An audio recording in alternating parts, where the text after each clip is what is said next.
Hi guys, welcome back. Imagine living in a country where even love could get you killed. In Nazi Germany, the regime that preached purity and perfection turned its hatred toward anyone who didn't fit its idea of normal. Under paragraph 175, men accused of homosexuality were hunted in prison and marked with a pink triangle in the camps. Some were subjected to brutal treatments, others to experiments meant to erase who they were. Many never returned. Yet even inside the camps, there were glimpses of quiet resistance, friendships, small acts of humanity, and people who refused to let their identity be erased. Tell me the time you're watching day-night, or somewhere in between. And if you believe history should never silence its victims, subscribe. No pressure. But the next story will make you see courage in a different light. You can almost hear it before you see it. Berlin in the 1920s hums like a radio tuned just a little too loud. The clink of champagne glasses, the hum of jazz through basement air, and the sound of someone laughing too freely for a decade that's only pretending to heal. You pull your coat tighter as you step out of the cold into a smoky bar near Nollendorfplatz. A man in eyeliner dances with another under a mirror ball the size of a cannonball. It's not scandal here. It's Tuesday. And that's the hook. Before the world learned how to kill love, Berlin learned how to celebrate it. The city is the heart of Weimar Germany, beating erratically between chaos and brilliance. Soldiers still limp through the streets from a war no one quite recovered from, but cabarets blaze like fever dreams. Here, you could buy a newspaper with Einstein on the cover in the morning and watch Marlene Dietrich sing in drag by night. Scientists are rewriting physics. Artists are breaking every rule. And the queer community, yes, the word fits, is quietly inventing modern identity in real time.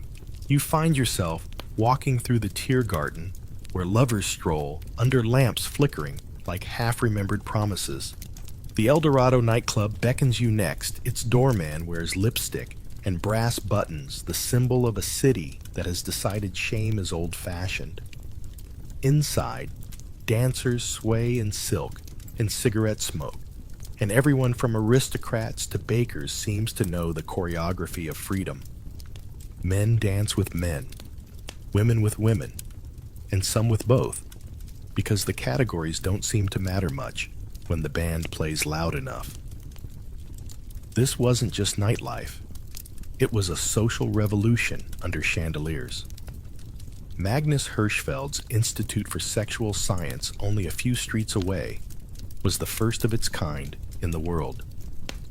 Imagine walking into a clinic where people could get counseling for gender identity, see medical research on sexuality, even read essays arguing that homosexuality was natural and should be legal. Hirschfeld himself, a gay Jewish doctor, was called the Einstein of sex. Not the nickname you'd want on a business card, maybe, but his work changed everything. He collected data, fought for rights, and believed understanding could cure hatred. For a while, it almost worked. You might pause here and think, how did a country known for discipline and order become the most progressive place on earth for sexual freedom? The answer is survival.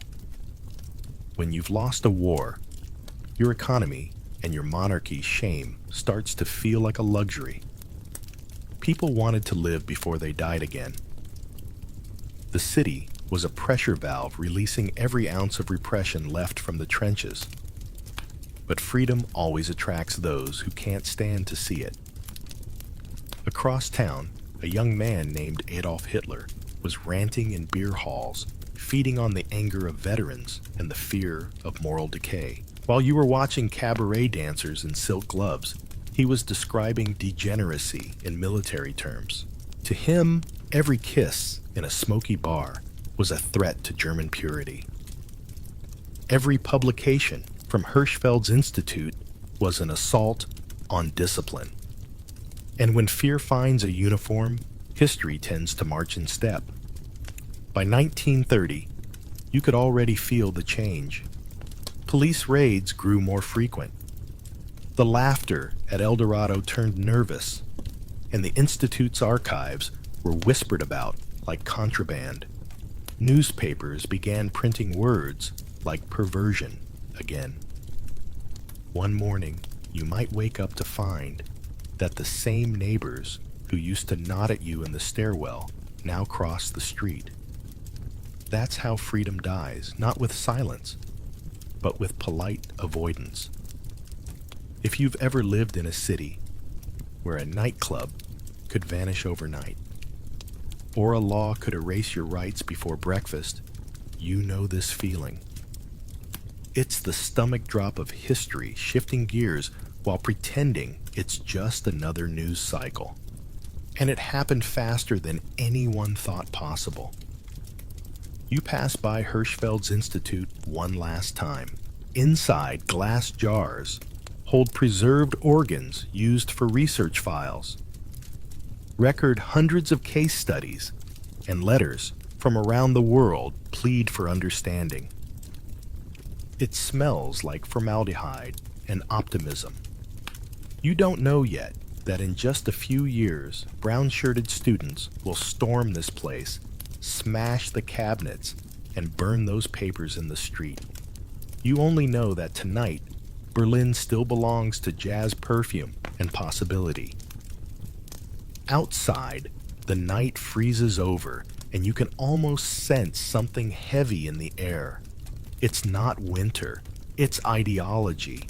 You brush ash from your sleeve and head home, unaware that this is the last decade you'll ever walk these streets without fear.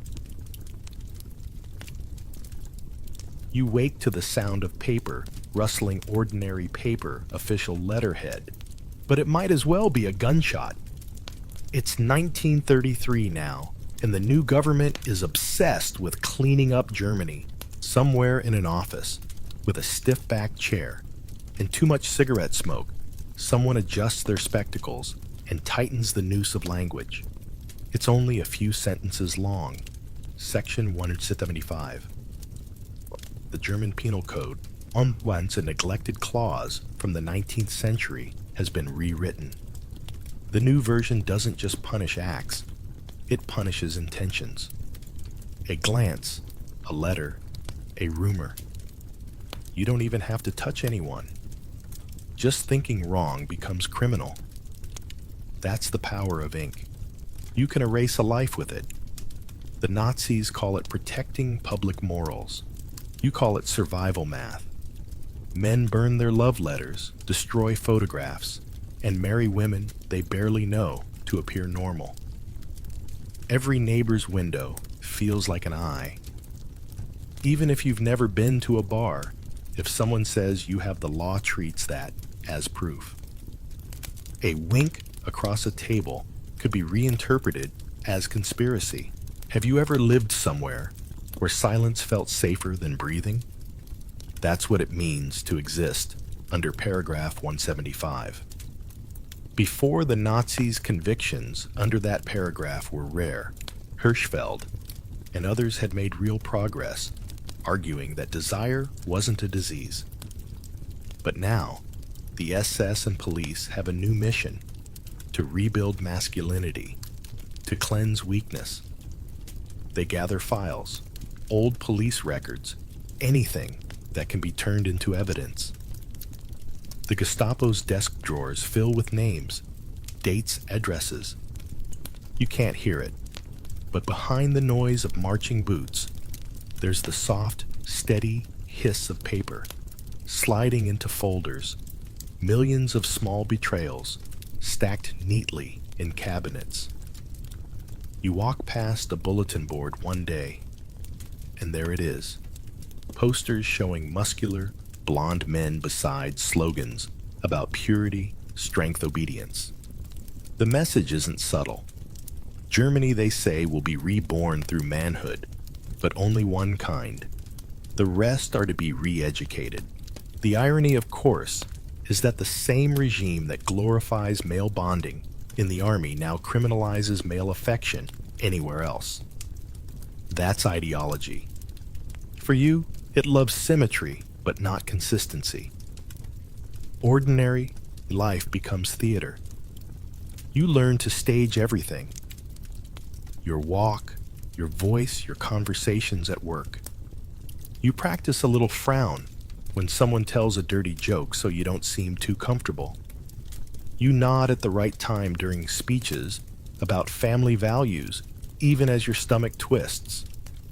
You learn to perform masculinity the way an actor memorizes lines carefully, fearfully, with no room for improvisation. Take Friedrich Paul von Groschheim, for instance. He's 20 when they first arrest him in Lübeck, his crime. Someone reported seeing him at a cafe known for immoral clientele. No proof, just suspicion. He's imprisoned, released, and rearrested again. The SS forces him to sign a confession he never made. Later, they offer a choice chemical castration or a return to the camp. Imagine standing there, a clipboard in front of you, knowing that either way, the state will crawl inside your body. Groschheim survives the war, but the fear never leaves him. He keeps his head shaved for the rest of his life, as if the camps followed him home. And yet, not everyone obeys. Underground networks quietly form. Coded messages pass through letters disguised as church correspondence or art magazines. People invent languages of survival slang gestures, nicknames.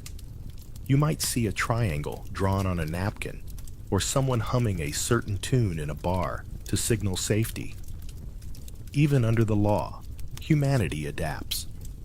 You sometimes wonder, why did this obsession with controlling love matter so much to the Nazis? Maybe because love, real love, is uncontrollable. You can threaten it, punish it, bury it in paperwork, but you can't regiment it like a parade. To a regime built on obedience, that's unbearable. By 1935, the legal revisions grow sharper. The word indecency is broadened until it covers practically anything. The courts don't need witnesses anymore. A suspicion is enough. The numbers tell the story. Over 100,000 men investigated, tens of thousands convicted. Some go to prison. Others are handed directly to the SS. And yet the official propaganda keeps insisting Germany is purer, cleaner, safer. It's astonishing how language can polish cruelty until it shines. If you've ever seen bureaucracy in action, the endless forms, signatures, stamps, you know how impersonal evil can be. That's what makes it effective. No villain twirling a mustache, just a clerk approving a file. You realize the scariest monsters don't always wear uniforms. Sometimes they wear reading glasses. Late one night, you hear footsteps outside your apartment. A knock. 2 men in black coats. They're polite, almost apologetic. Just routine questioning, they say. You nod, follow, try to look unafraid. Inside the station, the questions are simple, too simple. Who do you meet? Where do you go? What did you mean by this letter? You learn quickly there's no right answer. Only faster ways to be guilty. The walls of the interrogation room are gray, but the silence is worse.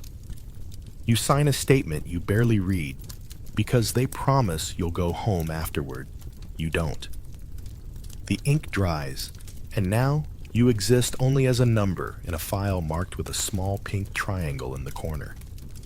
That's how laws work under tyranny.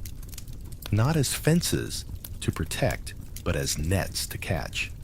And once you're caught, there's no escaping what comes next. You start to notice the color pink in places it shouldn't be. Not the warm kind on cheeks or flowers, but a dull faded triangle on paper files, on armbands, on the corners of secret lists. The bureaucrats have found their favorite color, and for men accused under paragraph 175, it becomes their entire identity. Pink means degenerate. Pink means disposable. Pink means you. It begins quietly like everything else. Police inspectors in Hamburg, Munich, and Berlin receive orders to compile lists of suspects. Some come from old files, others from anonymous tips. A neighbor complains about noise or odd behavior, and suddenly you're on a registry. Sometimes it's revenge, an ex-lover, a coworker, or a jealous rival. But the Gestapo never asks why someone denounced you. They only care that they did. You walk down the street one morning, and a man you've known for years doesn't meet your eyes. That's how you know. Someone has talked. Within days, you're summoned to the precinct. The officer's tone is casual, almost friendly, but his pen never stops moving. He knows more about you than your own mother, your friends, your favorite cafe, the time you came home too late. Somewhere in a file cabinet, your handwriting has been analyzed for feminine tendencies. You didn't know such a thing existed, but in this world, anything can be evidence. That's when the raids begin. Berlin, once full of laughter and piano bars, becomes a trap. The Gestapo moves in on former safe havens clubs like the El Dorado, once alive with feathers, and freedom now echo with the thud of boots and the clatter of bottles smashed underfoot. You might be there one moment, dancing to a jazz tune, and the next you're face down on the floor with a flashlight in your eyes. No warrant, no trial, no explanation. Just suspicion, dressed as law. If you've ever had your name dragged into something you didn't do, maybe a rumor at work or school, you know that unique helplessness. But here, it's not just reputation that burns, it's life itself. Inside the station, they separate men by appearance. Muscular ones are accused of corrupting youth. Thin or gentle ones are accused of being unmanly. There's no right way to exist. The files grow taller than people. The Gestapo calls it preventive arrest. You don't even need to have done anything. The idea is to eliminate future offenders. How do you prove you're innocent of something you haven't yet done? Some nights, you can hear the sound of typewriters from police headquarters, keys hammering out new lists, new warrants, new pink triangles. The rhythm of persecution is mechanical now. It no longer needs emotion to function. A few manage to hide. They grow mustaches, change cities, burn letters, even enlist in the army. But fear is a kind of leash. You might outrun it for a while, but you never stop hearing the snap behind you. And yet, within all this horror, the human instinct for irony refuses to die. There are stories of men arrested under suspicion of homosexuality who end up being guarded by officers later exposed for the same crime.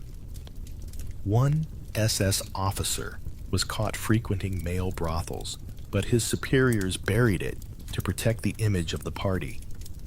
Hypocrisy, it seems, wears black leather and an armband.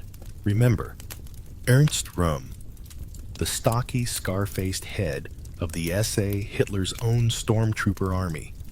He was openly homosexual, and Hitler tolerated him for a while because Röhm was useful. They drank together, called each other by nicknames, even shared power. But when Röhm's influence grew too large, the old friendship turned into a liability. In 1934, during the Night of the Long Knives, Röhm and dozens of his men were executed. Officially, they were traitors. Unofficially, their sexuality made it easier to justify. The message was clear: even loyalty won't save you from the purity test. Back on the streets, arrests multiply. In Hamburg, alone 10,000 men are investigated in just a few years. Some vanish overnight. Families receive letters saying their sons have been relocated for re-education. No one ever explains what that means. The pink triangle becomes an administrative shorthand on forms on deportation papers, on prisoner transport manifests. It's efficient, like everything else in this regime. In the public, most of them pretend not to notice. It's easier that way. People whisper about that kind of person and convince themselves it has nothing to do with them. Sometimes you wonder if denial is the most common survival skill humans ever invented. Even those not directly targeted feel the chill. Artists who once painted the human body in admiration now turn to landscapes. Writers burn their manuscripts. The silence spreads faster than the fear.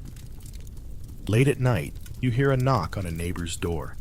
There's a scuffle, a cry, then the hollow echo of boots fading down the stairs.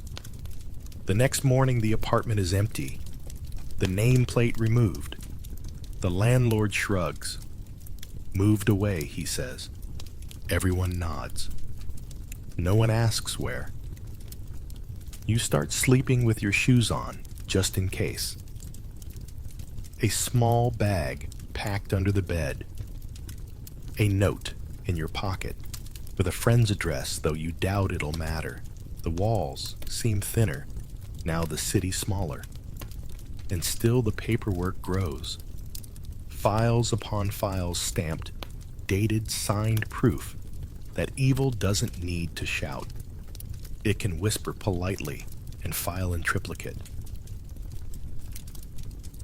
You wake up to a sound that doesn't belong to morning iron hinges' shouted names, boots scraping against gravel.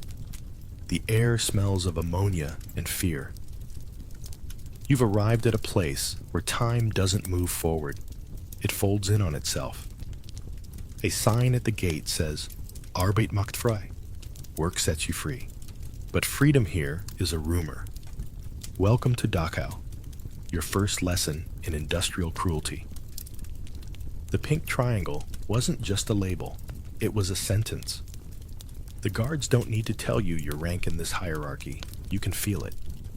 Yellow stars for Jews, red for political prisoners, green for criminals, purple for Jehovah's Witnesses, and then the faint, humiliating pink at the bottom of everything. Even other prisoners treat you like contagion. Some refuse to speak to you, afraid their own triangle might turn pink by association. You don't just lose your freedom here, you lose your place in humanity's pecking order. The barracks smell of wet wood sweat and hopelessness. The straw is full of lice. You sleep shoulder to shoulder with men whose names you may never know, because names don't survive long here. Only numbers do. You are no longer a person. You're 2310 or 5583, or whichever tag they clipped to your shirt. In the morning roll call, you stand for hours, shoes sinking into mud, while guards with rifles stroll up and down, amused by the trembling. The frost bites through your jacket. One man coughs. He's pulled from the line beaten until the sound stops. You look straight ahead, because looking away is worse. The SS, like obedience tidy like a factory assembly line of despair. If you've ever had a job where every mistake was punished, but no success was rewarded, imagine that multiplied by starvation and a loaded rifle. The work begins shoveling gravel building roads, hauling stones from one side of the yard to the other, only to bring them back again. The point isn't progress, it's exhaustion. The guards call it education through labor. You call it collapse by design. Sometimes you catch fragments of conversation from others. A political prisoner whispers news from the outside. A priest prays under his breath. A thief brags about stealing extra bread. But when someone with a pink triangle tries to speak, silence falls. You're the lowest caste in a world built on degradation. Even in hell, there's a pecking order. And yet you find small acts of rebellion that somehow survive the mud. A man hums a forbidden tune. Another carves initials into the wooden bunk. Someone passes you a crust of bread, risking a beating just to remind you that kindness isn't extinct. It's faint, like a candle under glass, but it's still there. One of the guards, a young man barely older than you, sneers whenever he passes. He calls you Rosa Schwein Pink Pig. But sometimes, when no one's looking, you catch something strange in his expression. Unease. Fear. Maybe he's terrified of being seen as soft. Maybe he recognizes himself in your trembling hands. In a regime built on paranoia, the line between victim and enforcer blurs. Later, you're transferred to Buchenwald. There, the system has perfected itself. The camp commandant's dog eats better than you. Prisoners wear wooden shoes that chew their feet to ribbons. You learn that the SS keeps meticulous records of deaths, as if math could sanitize murder. For homosexual prisoners, the mortality rate is staggering up to 60%. Disease beatings, starvation experiments. Have you ever noticed how people love to use numbers to make horror sound tidy? In Buchenwald, they introduce a new policy: voluntary castration. Refuse, and your work hours double. Accept, and they call it rehabilitation. Men line up faces blank, because survival requires cooperation even with madness. Some hope it'll earn release. Most never leave. Then comes Sachsenhausen, the model camp, the one designed for efficiency. Prisoners march in circles around the gravel yard, testing military boots for the Wehrmacht. 25 miles a day until the soles split and the skin beneath them bleeds. You watch a man collapse mid-step. The guard notes it in a ledger. Unfit for duty. He's gone by morning. Still, the human mind finds strange ways to resist. In one block, a prisoner secretly sketches his surroundings on scraps of paper stolen from the guard's office. His name is Joseph Kohut, an Austrian man arrested under paragraph 175. Years later, he'll write The Men with the Pink Triangle, one of the few first-hand accounts that survive. But for now, he draws, quietly hiding the pages under the floorboards, proof that someone witnessed this nightmare. The guards like to call you re-educated after months of this. But what you've really learned is how thin civilization's skin is. Peel back law order uniforms, and underneath, it's just the same trembling human instinct to dominate or survive. Night falls. The siren wails. Someone whispers a prayer. Another hums a lullaby. You stare at the rafters and wonder if the stars outside still remember your name. The cold gnaws at you, but the silence bites harder. Tomorrow will look exactly like today, and yet you cling to the smallest, most ridiculous hope that one day this will end, and someone will remember the pink triangle not as a mark of shame, but as proof that you endured. You'd think there was a limit to cruelty, but inside the barracks marked medical, it just changes costume. White coats instead of black boots, clipboards instead of rifles, polite voices describing unspeakable things. You're in the so-called infirmary, except nobody gets healed here. The word experiment floats through the air like a bad joke, and this is your introduction to a science that forgot what it means to be human. They tell you it's research and effort to restore moral health. What they mean is mutilation disguised as medicine. Doctors who once swore oaths now spend their days proving ideology with scalpels. The goal is simple cure, homosexuality. The methods unspeakable.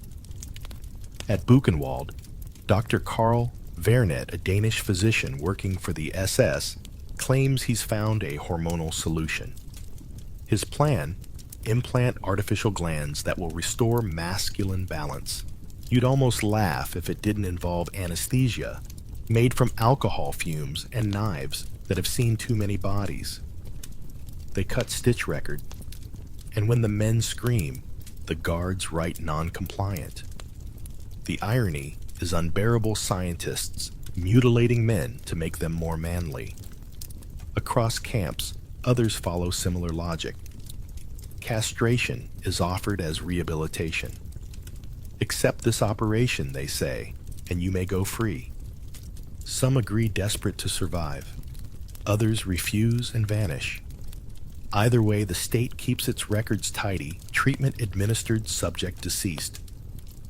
If you've ever had a doctor's office smell trigger anxiety, imagine this: the reek of antiseptic mixing with blood and coal smoke, the sharp metallic sound of tools laid out in rows. You stare at the ceiling while a man with neat handwriting explains that you are pathological. Somewhere outside, a dog barks, and you think about how it gets more food than you. But the experiments aren't just medical, they're psychological too. Prisoners are subjected to humiliation tests, forced to strip, to perform labor naked, to endure staged temptations designed to measure deviation. They call it observation. It's really theater for power. One survivor later described how a guard forced two prisoners to kiss while others laughed. The cruelty wasn't in the act, it was in the forced shame. Because shame, you learn, is a weapon sharper than any blade. Some of these men, those who survive, try to reason their way through it. They wonder maybe if the doctors understand us, things will change. But knowledge under tyranny doesn't liberate, it enslaves. Every discovery becomes ammunition. The Reich takes Hirschfeld's old studies, twisting science that once defended equality into justification for extermination. His name, once a symbol of progress, is now used as evidence of degeneracy. That's how you kill a movement, not just by burning its books, but by poisoning its vocabulary. Still, history never fully obeys its dictators. Amid the horror, some doctors quietly defy orders. In Ravensbrück, a camp for women, one nurse falsifies reports to save inmates from being selected for experiments. In Auschwitz, a Czech physician smuggles medicine to the sick under the pretense of testing. Humanity flickers in small, dangerous acts, tiny rebellions hidden in medical charts. But for the pink triangle prisoners, mercy is rarer. The SS views them as failed men, their bodies unworthy of preservation. If a homosexual prisoner falls ill, the common practice is to withhold treatment. Natural selection, they call it. You don't die of disease, you die of design. Occasionally, the doctor's arrogance turns on itself. Verne, the one who claimed he could cure homosexuality, eventually flees after the war, captured by the Allies, and somehow released. He disappears to South America, living comfortably while his victims lie nameless under camp soil. History, it seems, sometimes lets its villains retire. If you're wondering whether the outside world knew, yes, they did. Allied intelligence intercepted reports about sexual criminals being used for research. But in an era when homosexuality was illegal, even in Britain and America, few cared. The victim's identity made them inconvenient heroes. Liberation would come, but not for everyone equally. You think about the irony again, men who believed themselves rational scientists, professors, educated minds, turning clinics into laboratories of fear. It proves something terrifying. Cruelty doesn't always need ignorance.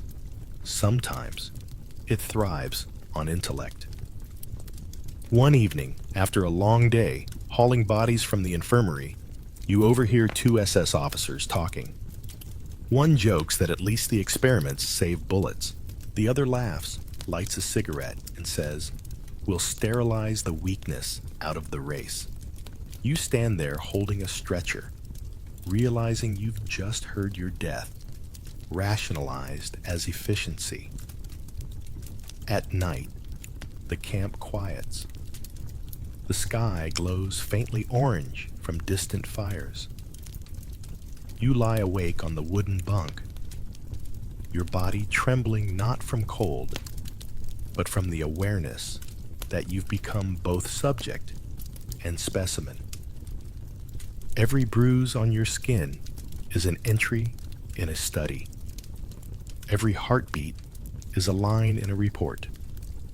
The thought that keeps you alive isn't freedom, it's witness. Someone has to survive to tell this.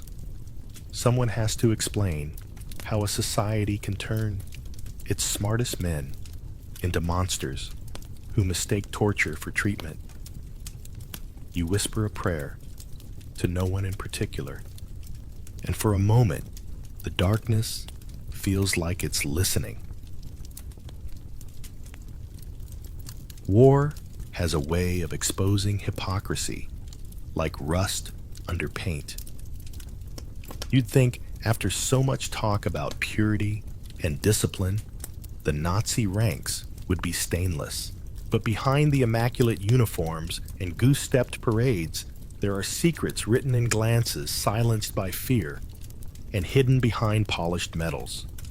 You've probably seen the photos, the perfect posture, the shaved jaws, the shining boots.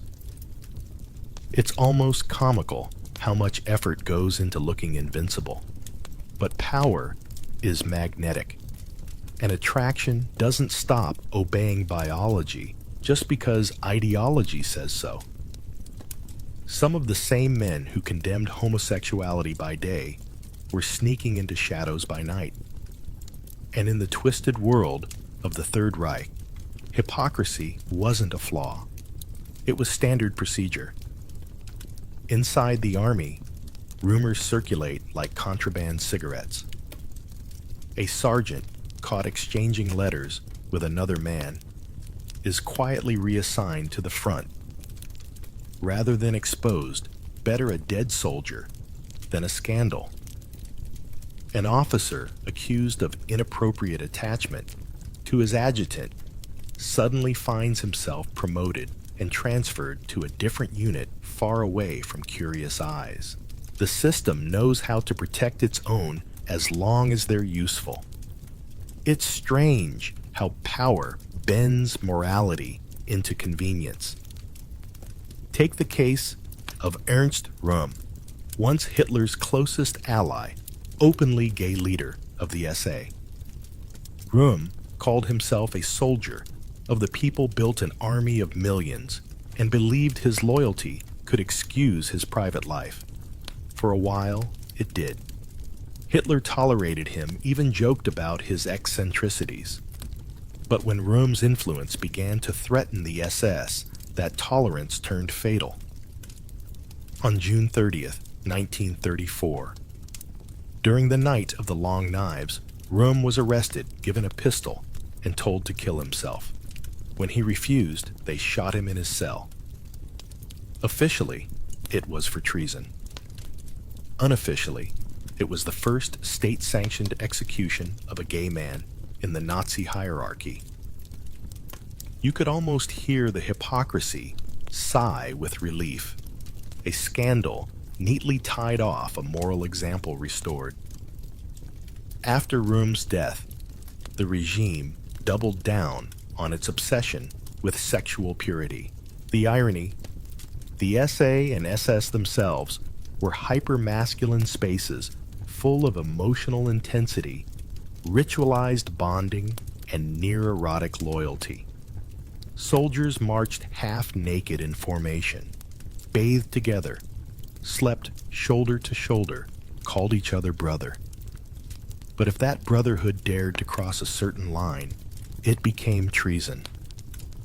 They built a culture where affection was mandatory, but intimacy was punishable. If you've ever worked somewhere that demanded loyalty but punished honesty, you understand this paradox perfectly. There are stories whispered among the ranks. In occupied France, an officer named Karl-Heinz Debus is caught in a relationship with a local man. Instead of execution, he's sent to the Russian front, a death sentence disguised as military service. Another commander in the Luftwaffe, known for his cruelty, keeps a houseboy whose presence no one dares question. Everyone knows, no one speaks. Silence is the unofficial currency of survival. Even Hitler's inner circle wasn't immune to gossip. Heinrich Himmler, head of the SS and architect of the camps, often ranted about eradicating sexual degeneracy. Yet his own officers were occasionally caught in the same acts they were ordered to punish. When that happened, Himmler preferred discretion to scandal. Punish a few peasants, publicly hide the officers quietly. That's how you maintain illusion. It's tempting to laugh at the absurdity of it all, but then you remember the cost.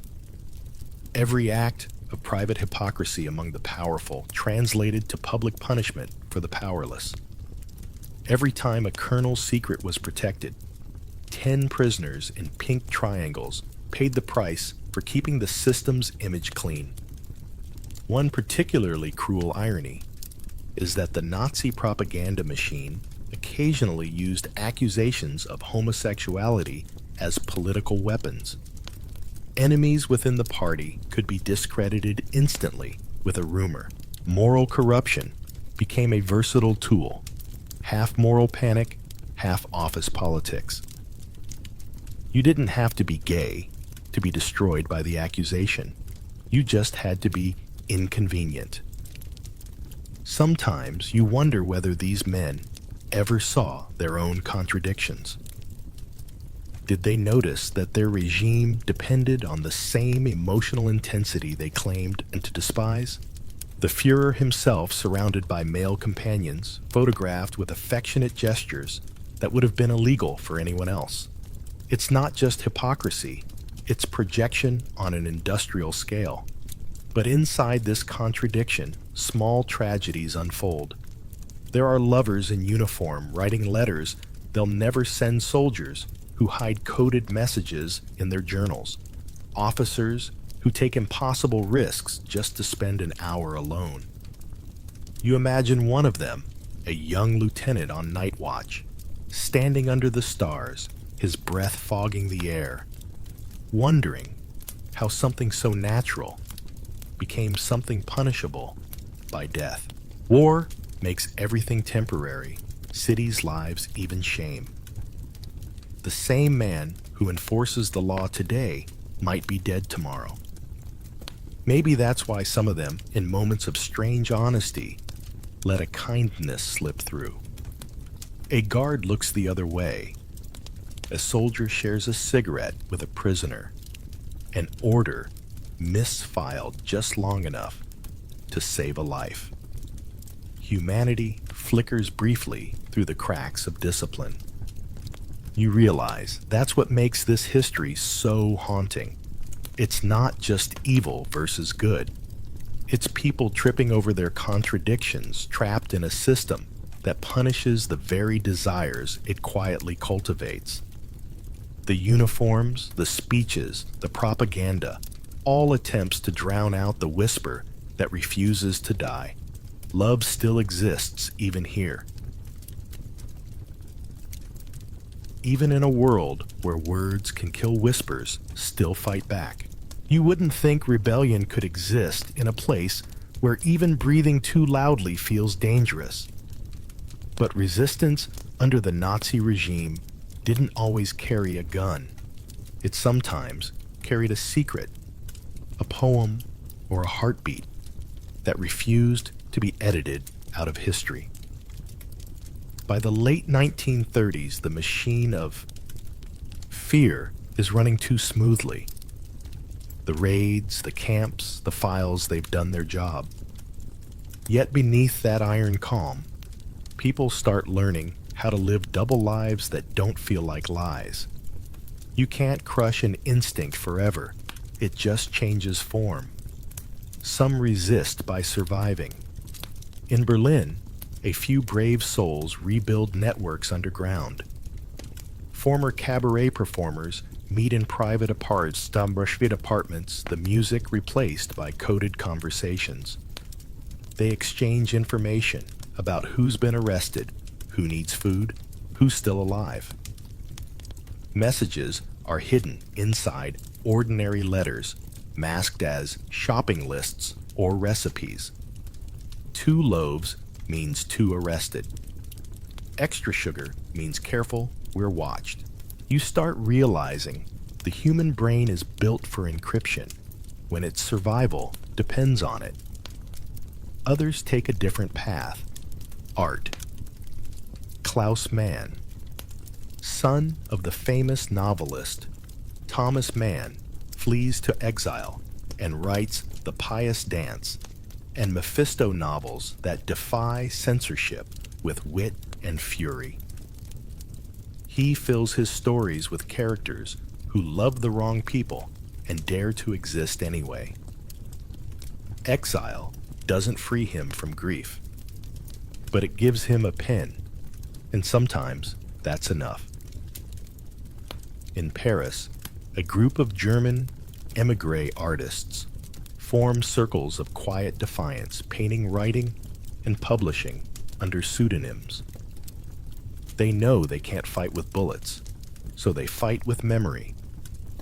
They know that someday someone will ask what happened, and their work will be there whispering the truth. Even inside the camps, rebellion brews in improbable places. Prisoners form invisible alliances, sharing extra bread, protecting the weakest from beatings. In one corner of Sachsenhausen, a political prisoner smuggles stolen scraps of paper to a pink triangle inmate named Heinz Hager. They exchange stories. After lights out, just voices in the dark, trading fragments of themselves to stay human. After the war, Hager will write The Men with the Pink Triangle, one of the first testimonies to pierce the silence. But for now, it's just a man whispering in the night, hoping the words will outlive the walls. If you've ever had a friend who could make you laugh in a situation where you really shouldn't be laughing, you'll understand this kind of courage. Humor becomes defiance. One survivor later recalled how during inspections, pink triangle prisoners would joke quietly. Careful walk straight. They don't like us to be too gay. A grim joke, yes, but one that lets you reclaim an ounce of dignity. Sometimes, the only weapon left is laughter that refuses to break. And while the Gestapo keeps hunting for networks, some of those networks look nothing like the enemy they expect. A nurse who hides a lover under false medical records. A librarian who keeps banned books under floorboards. A priest who baptizes men under false names so they can disappear from lists. Resistance isn't always loud. Sometimes it just knows when not to speak. There are even moments fleeting fragile, when love itself becomes rebellion.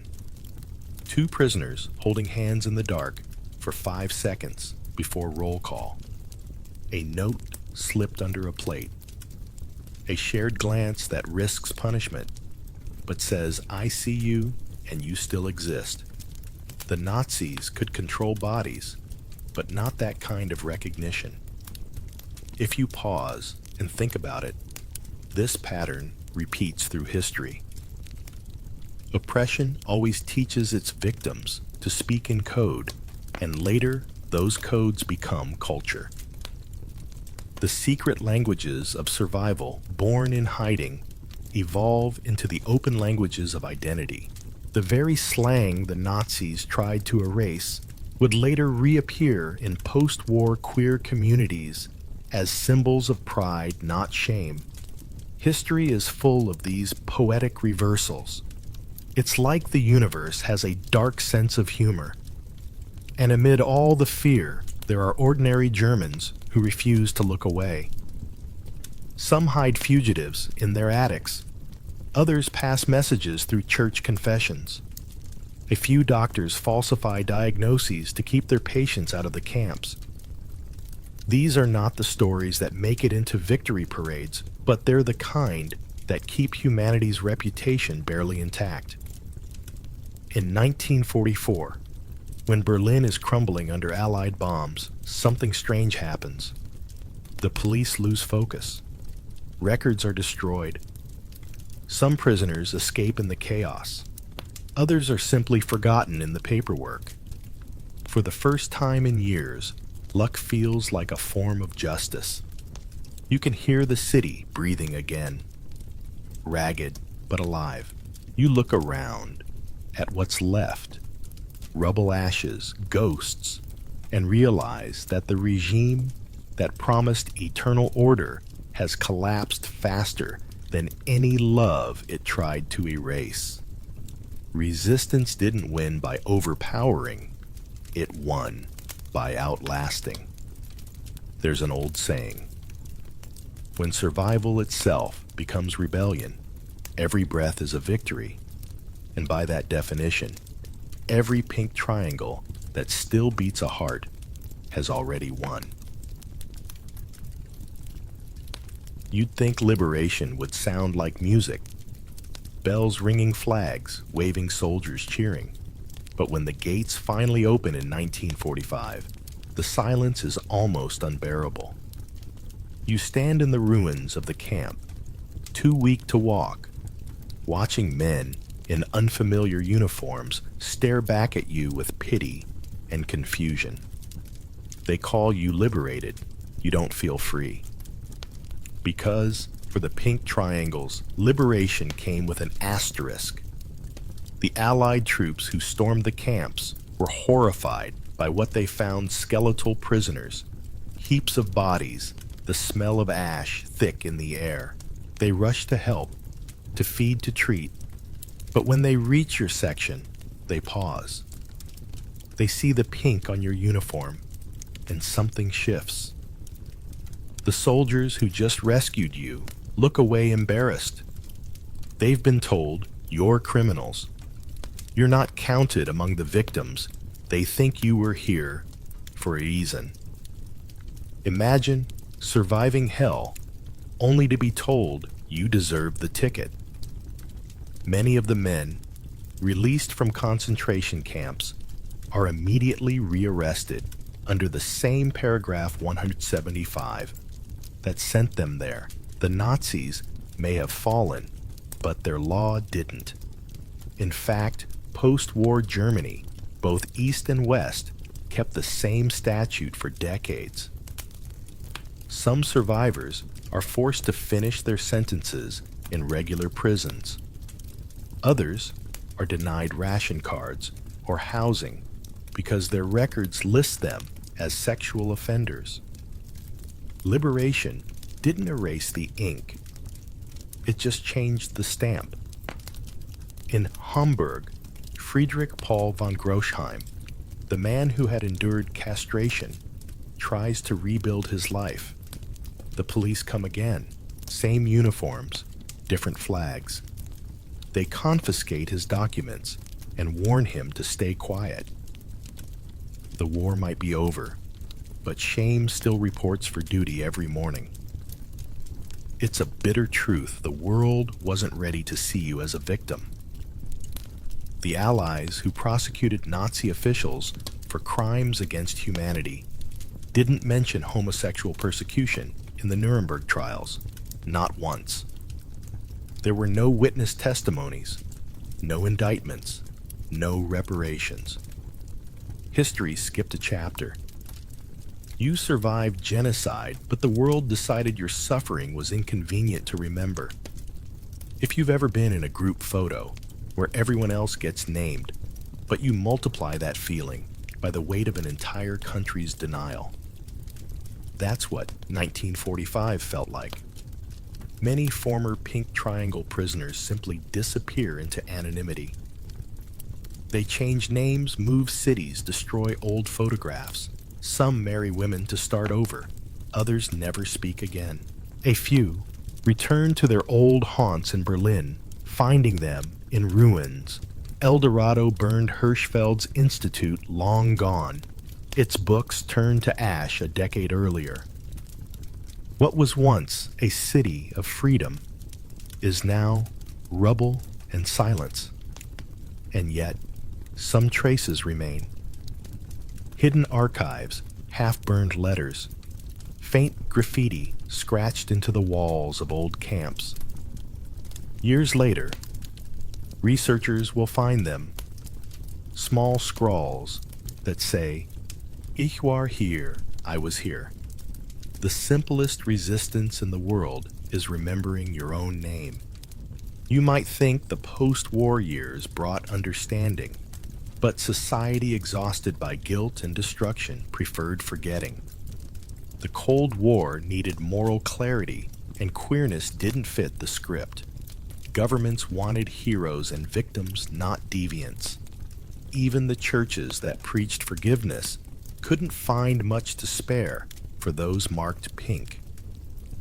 Still, you can feel history twitching restless, unwilling to stay buried.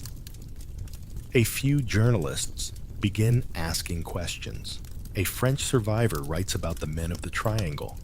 A British soldier who witnessed liberation writes home about people punished twice. The cracks begin to show. Truth has a habit of leaking through even the tightest censorship. Meanwhile, the law remains merciless. In West Germany, paragraph 175 continues to send thousands of men to prison through the 1950s and 60s. The same files once kept by the Gestapo are used by democratic police. The continuity is almost surreal. You'd think at least the font would have changed. In East Germany, it's not much better. The communist government abolishes the Nazi-worded version in 1968, but only quietly without apology. To them, admitting injustice would be to admit the state could be wrong, and that's never good politics. You'd like to think someone stood up in Parliament and shouted, "Enough." But progress doesn't happen with speeches. It happens with exhaustion. One by one, judges retire, cases fade, and the law begins to wither from disuse. It's repealed in West Germany in 1969, over 2 decades after the camps closed. Too late for most of the men who wore pink. If you close your eyes, you can picture them, gray-haired, now sitting quietly in small apartments, reading newspapers that never mention them. They survived everything, but no one ever said, "I'm sorry."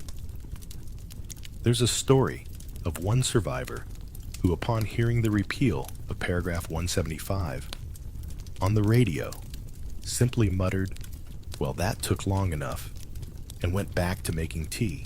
That's what resilience looks like, when history refuses to clap for it. And so while the world celebrates victory over fascism, you sit by the window, watching the city rebuild, wondering if it'll ever rebuild its conscience too. You survived not just the regime, but its aftermath, a society that liberated your body and kept your shame. Time moves strangely after survival.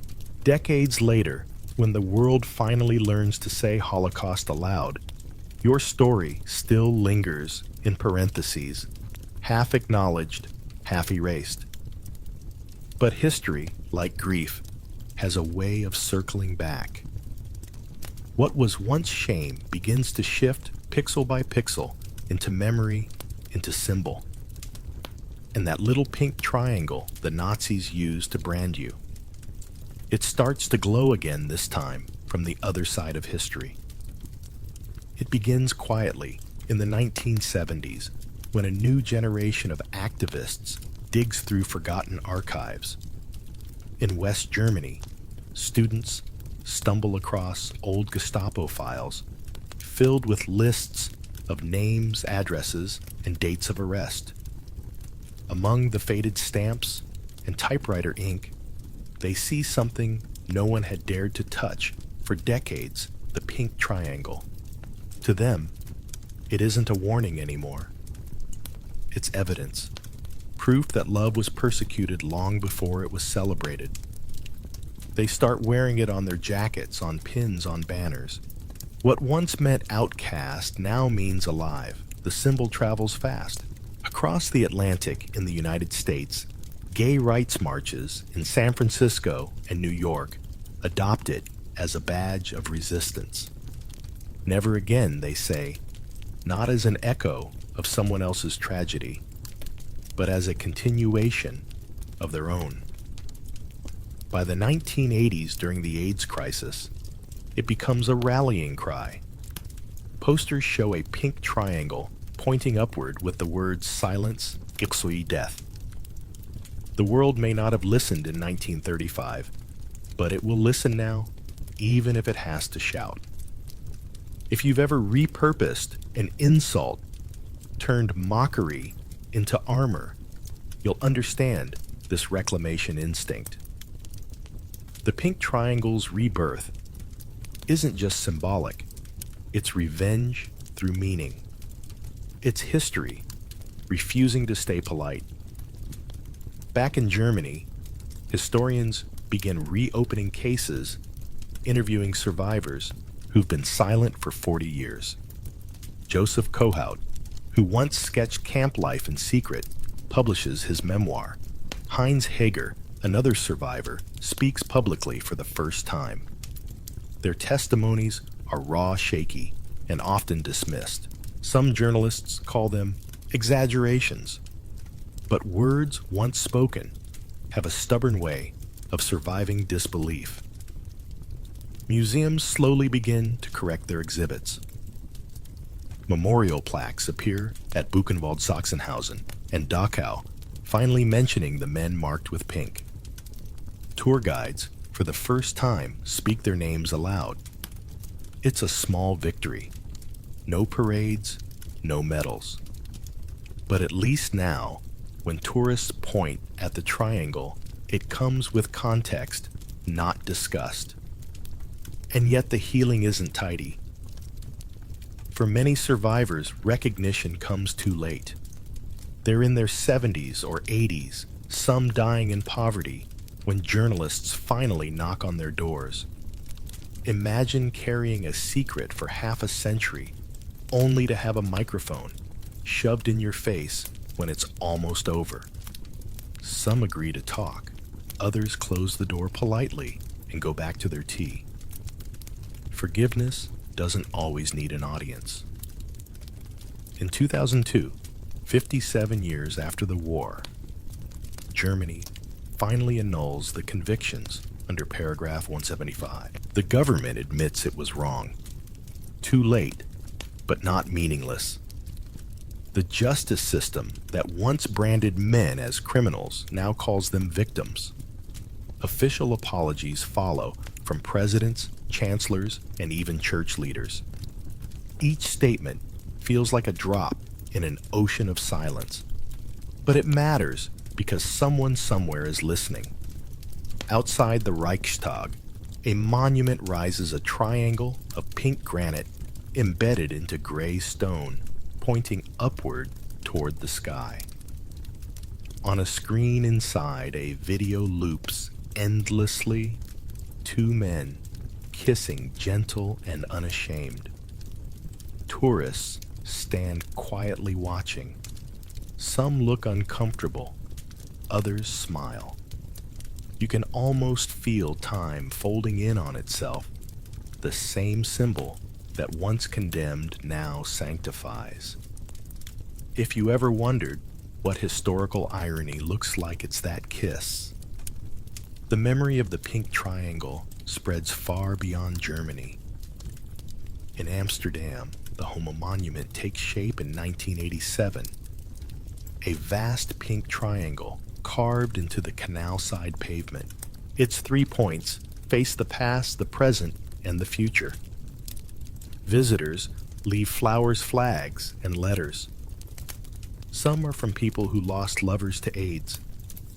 Others from teenagers coming out to families who don't understand.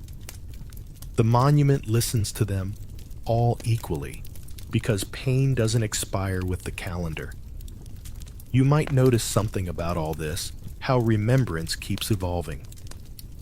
What began as a secret code became a symbol of terror, then transformed again into a global language of pride. The triangle's meaning keeps flipping as if history itself insists on poetic justice. That's how memory works. It rebels against the simplicity of victimhood. Still, not everyone is comfortable with this new visibility.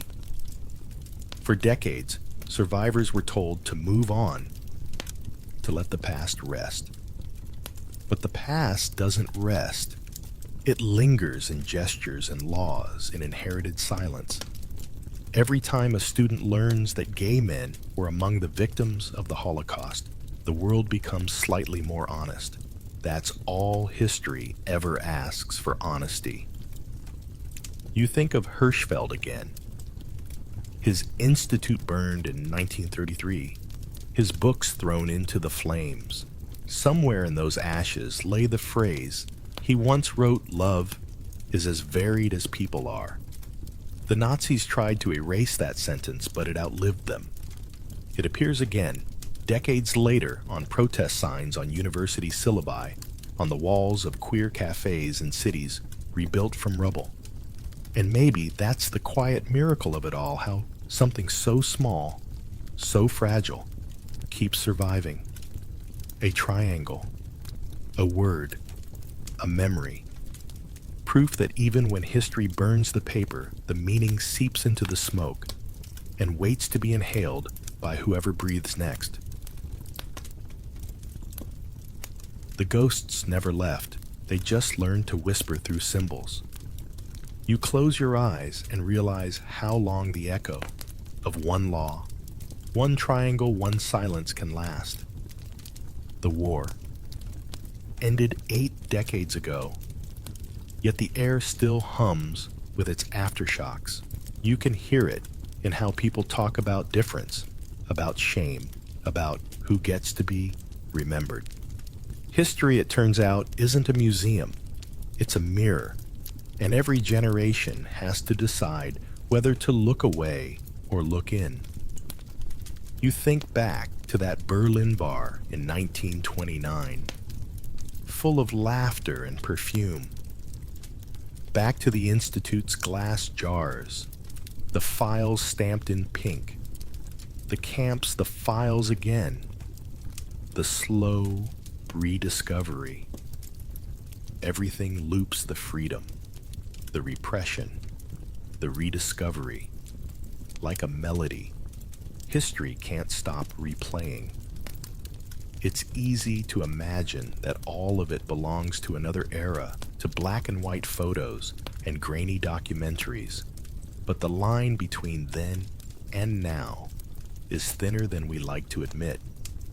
The world learned some lessons, but not all of them. Paragraph 175 may be gone, but its shadow lingers in laws, in jokes, in quiet exclusions. Even today, there are countries where love is still legislated, where people whisper instead of speak, where identity must pass inspection before it's allowed to exist.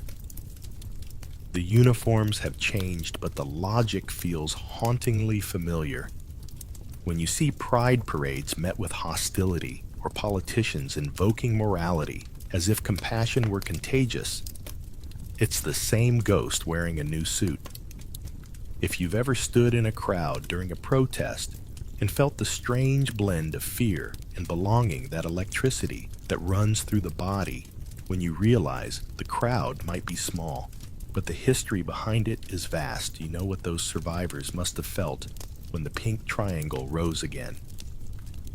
To turn your wound into a banner is not just courage, it's defiance in its purest form. And that's what this story really is, the anatomy of defiance. Not the loud kind that storms barricades, but the quiet kind that survives when everything else collapses. The kind that plants symbols like seeds and trusts time to make them bloom. You think of the monuments, the pink granite in Berlin, the Canal Triangle in Amsterdam, the plaques in London, Vienna, San Francisco. They aren't just memorials. They're conversations between the living and the dead. Every visitor who stops to read, to wonder, to whisper, "I didn't know," becomes part of that dialogue. Memory isn't static, it's participatory. It needs witnesses.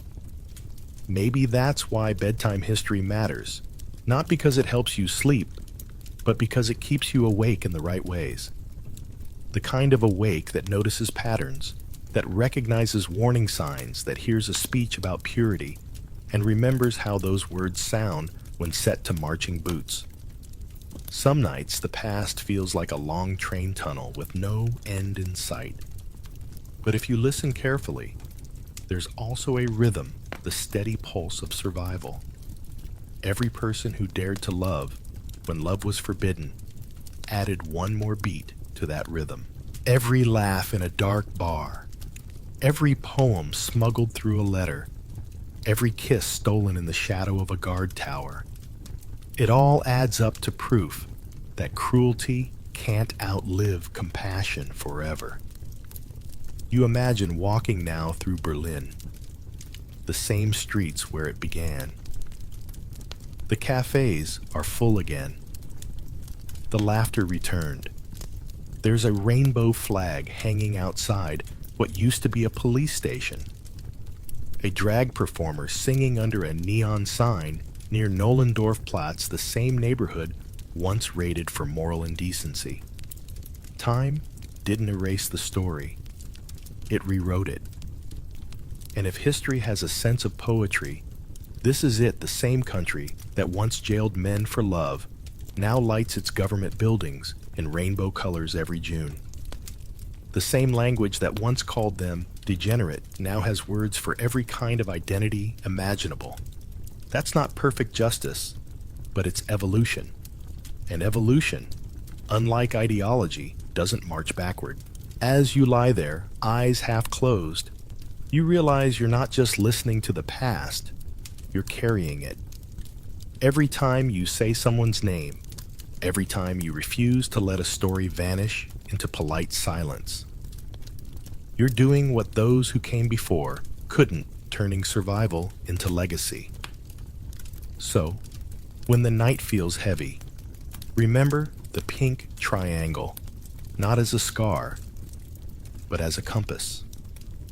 It points upward now, towards something freer, kinder, wiser, toward a future where no one has to whisper, just to exist. And maybe that's the real ending to this story. Not revenge, not even redemption, but remembrance that hums you gently toward sleep. Because when you finally close your eyes, you know those who were silenced aren't gone. They're the quiet rhythm under your heartbeat, reminding you that love in every form outlasts empires. In the end, the pink triangle became more than a mark. It became a mirror, reflecting how love endures even under tyranny. But survival always leaves echoes. As the camps fell silent, another question lingered in the rubble and the cries of newborns. What happened to the children? Born in Nazi camps, innocence, born into horror. You don't plan a future here. You plan 5 seconds ahead by the rhythm of boots on boards and the way a door latch hesitates like it's thinking about you. That is how you learn. The rule no sign ever posts. Pregnancies happen in whispers, and whispers can save a life or end one. You breathe shallow. You listen to floors, the way sailors listen to storms, and you map risk the way a child counts, steps from bed to light switch in the dark, 1, 2, 3. Don't trip, don't speak, don't show. So you move through a world where the calendar is a rumor. Periods go missing from hunger and shock. Sometimes they vanish for months. Sometimes they stagger back like a friend who took the wrong tram. Bodies here are persuaded to stop doing ordinary things. Hair thins, nails split, hope gets cautious.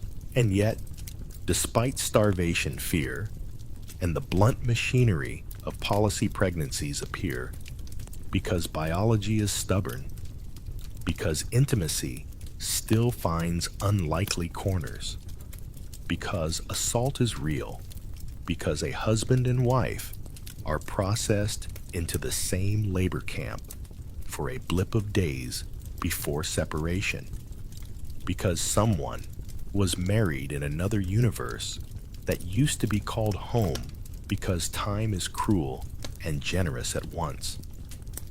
You aren't naive about how. You're careful about what happens next. It depends where you are stamped. In some ghettos, earlier in the war, pregnancy can be a secret that neighbors conspire to protect. Curtains pinned a doctor sneaking in after curfew, a soup ladle slipped toward a larger belly. In many camps, especially the ones built for efficient unmaking of lives, pregnancy is an offense with consequences. Guards treat it as sabotage of labor quotas or as a contamination of supposed racial order.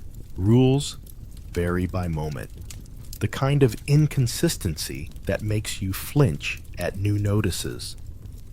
But the logic hums. The same baseline births are a problem here. If the child is not useful or eligible in the racist ledger, authorities push for endings through forced miscarriage, through beatings that double as discipline, through decisions made with a shrug that acts like fate. You build a radar out of ordinary sounds. Day shift boots have one pace. Night patrol boots drag a little because the path is muddy near the kitchen. The block elder coughs twice before she enters. A sympathetic guard clears his throat in a pattern you begin to count a metronome. That means wait, not yet, hold your breath, hide that spoon. No one gives you a manual. You write it one vibration at a time. If a friend misses a period, you memorize which latrine stall is quietest at dawn. You learn how to fold your coat so the belt sits higher. You practice what you will say if anyone notices, especially someone who will pretend to help by helping themselves first. You study the medical staff as if they're weather. There are doctors who do what they're told, and doctors who add their own theories, and once in a while, doctors who remember they once studied to stop suffering, not curate it. There are prisoner nurses who see you, really see you, and calculate what a dropped thermometer can buy you a week. 2. If you look feverish. 3. If you keep the cough. There are midwives who, when the moment comes, will insist on something as small and rebellious as warm water. You don't say their names out loud yet. In this place, names are fragile china. What do you call consent when your world is a cage? That question makes you uneasy because it doesn't have a clean answer, and clean answers are a luxury. You know this much. Some pregnancies are hoped-for embers being cupped against the wind. Some are coerced into being with the same voice that counts the roll call. Some arrive as fate's crooked joke that you refuse to laugh at. You don't debate categories at 3 a.m. You count heartbeats with your hand in the straw and listen for the ladder at the end of the barracks. You mark times when the corridor is emptiest and the lights flicker funny.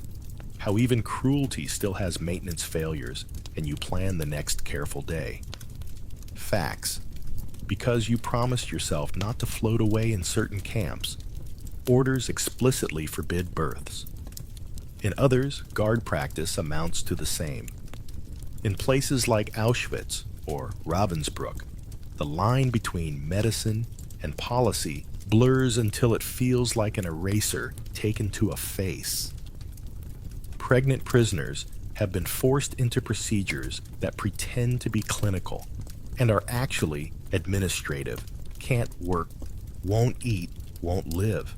Later, you will hear names of doctors who tried to sterilize entire categories of people, as if kindness were a contaminant that could be stopped with a clamp.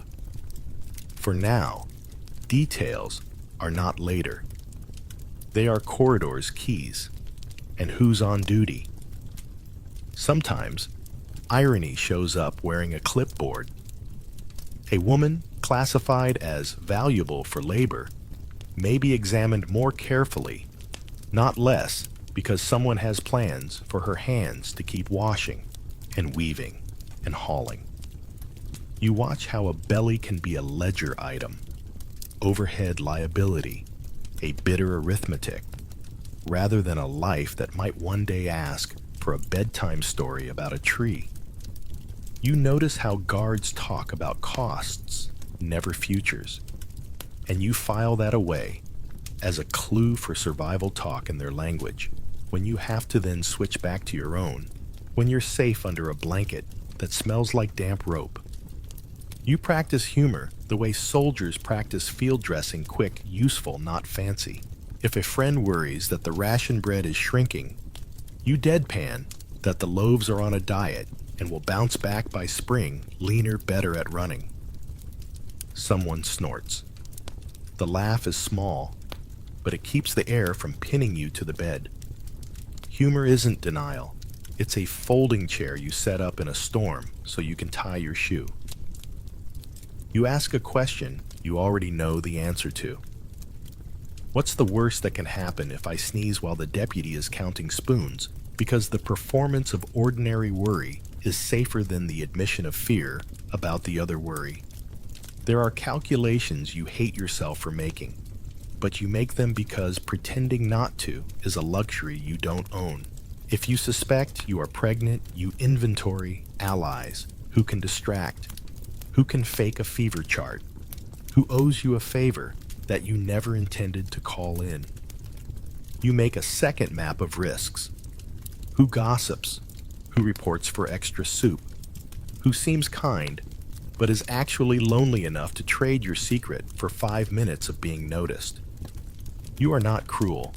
You are practical. And you remind yourself that practical is a kind of love. Here's a modern comparison that helps you breathe through the moral static. Think of those nights when a baby is asleep and every adult in the apartment suddenly moves like a ninja, juggling pasta water and phone alarms with an Olympic calm.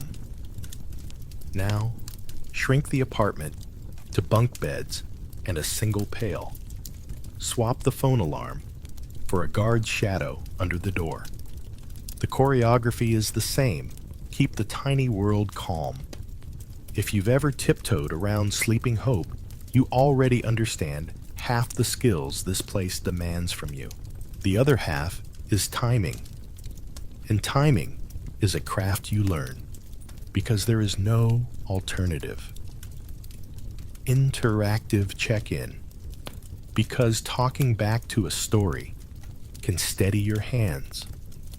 When have you balanced two truths at once, fear and determination, and kept walking? Say it softly to yourself. That's a muscle you'll need here. And no, saying it doesn't jinx anything. Jinxing requires luck, and this place mostly runs on math. By now, you can identify a guard by the way his keyring sings.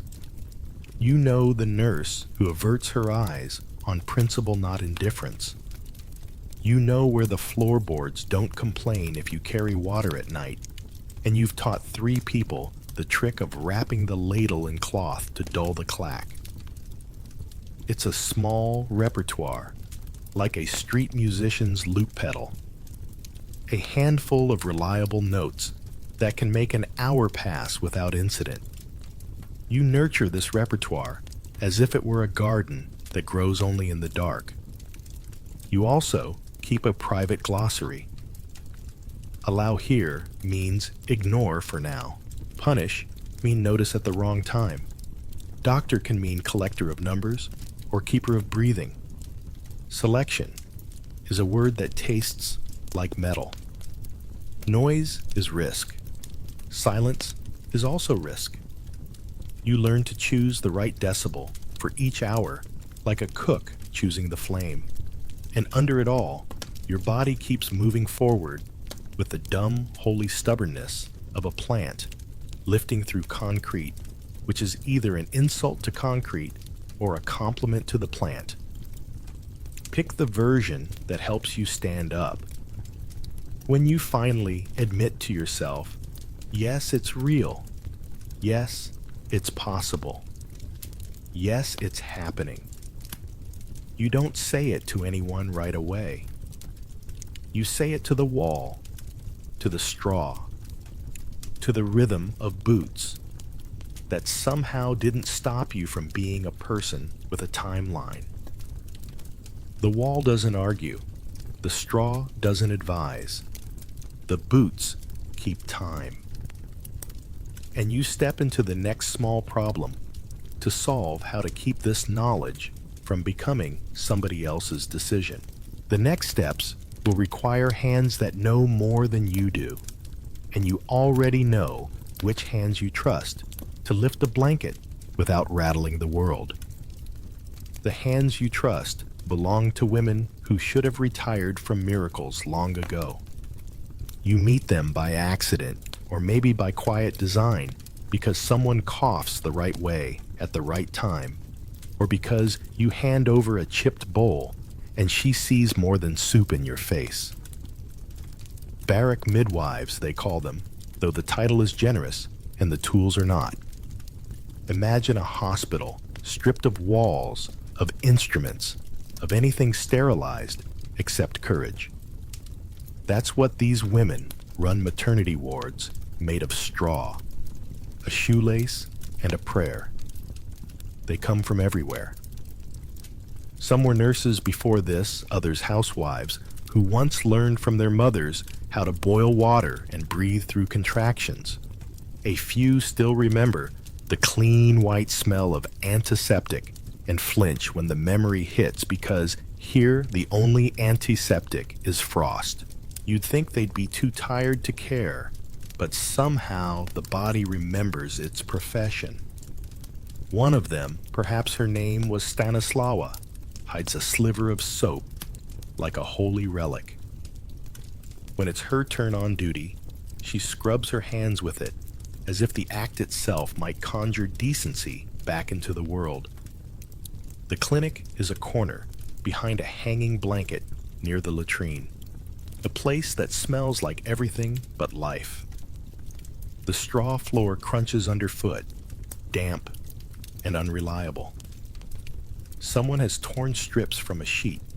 To use as bandages, someone else has bartered bread for a bit of string to tie an umbilical cord. No one owns scissors, so they sharpen a spoon against a rock until it's cruel enough to cut.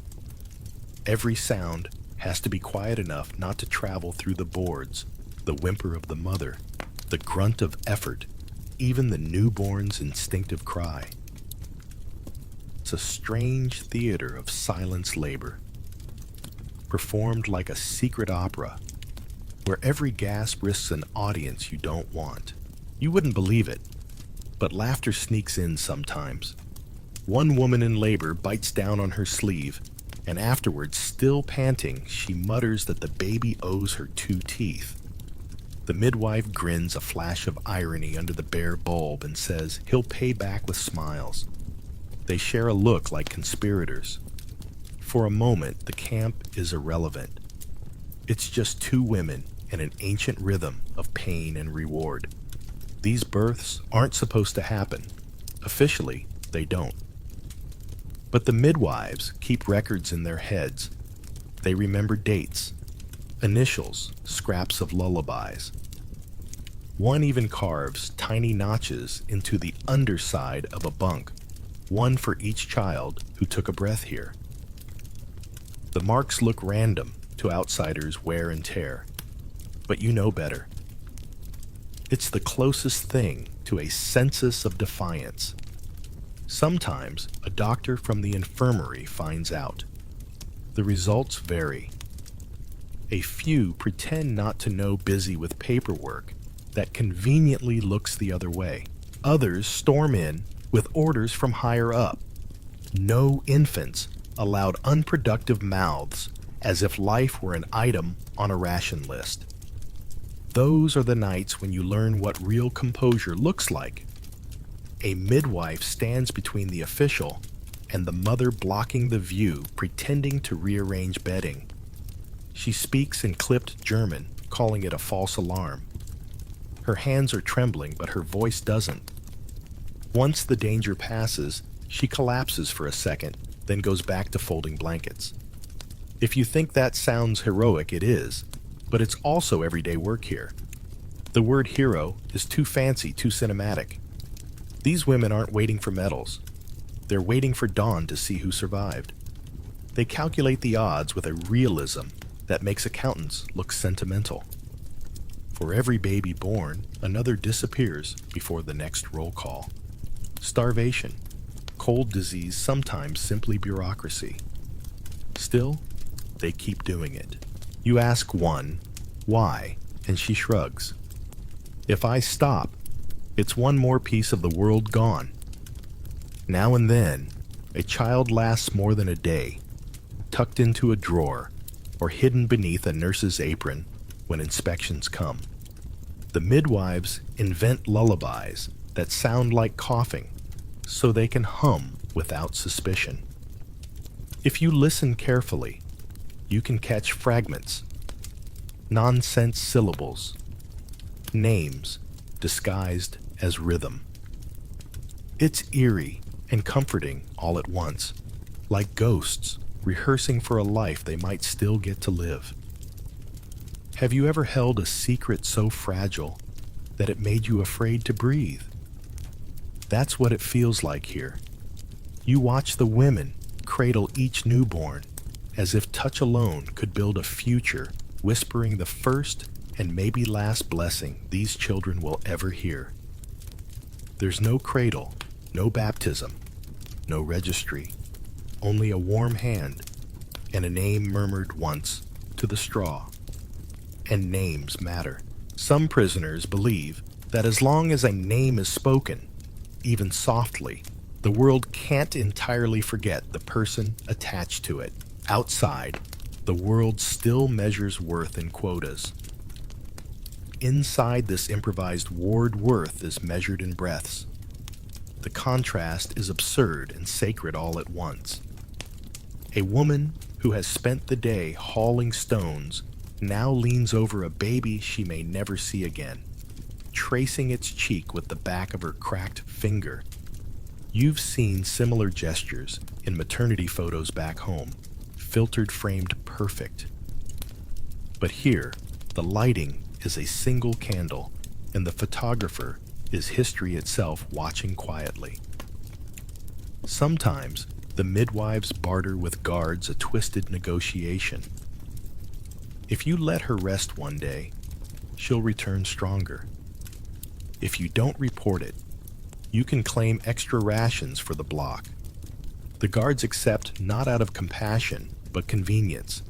Even cruelty likes to save paperwork. Still, every tiny loophole becomes a shelter. The women learn to speak the language of power in just enough phrases to survive another night. It's hard not to think about the irony that this is the same place where doctors run experiments in the next building. But here, life insists on being born without charts, without anesthesia, without permission.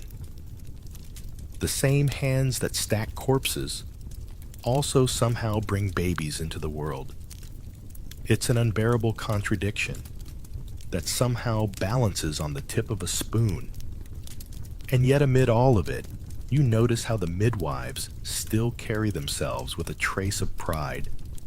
Maybe it's habit, maybe muscle memory, from a time when delivering life was honored instead of punished.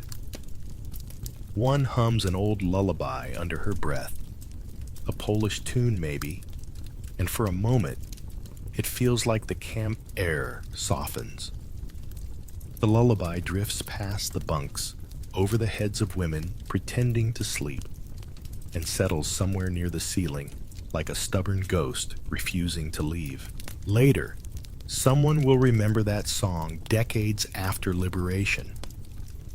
She'll hum it to her own children, not knowing where she first heard it, only that it came from a place where people refused to give up on humanity. That's the kind of memory you can't sterilize. It survives in rhythm, in the quiet shuffle of feet that once danced between mercy and discovery.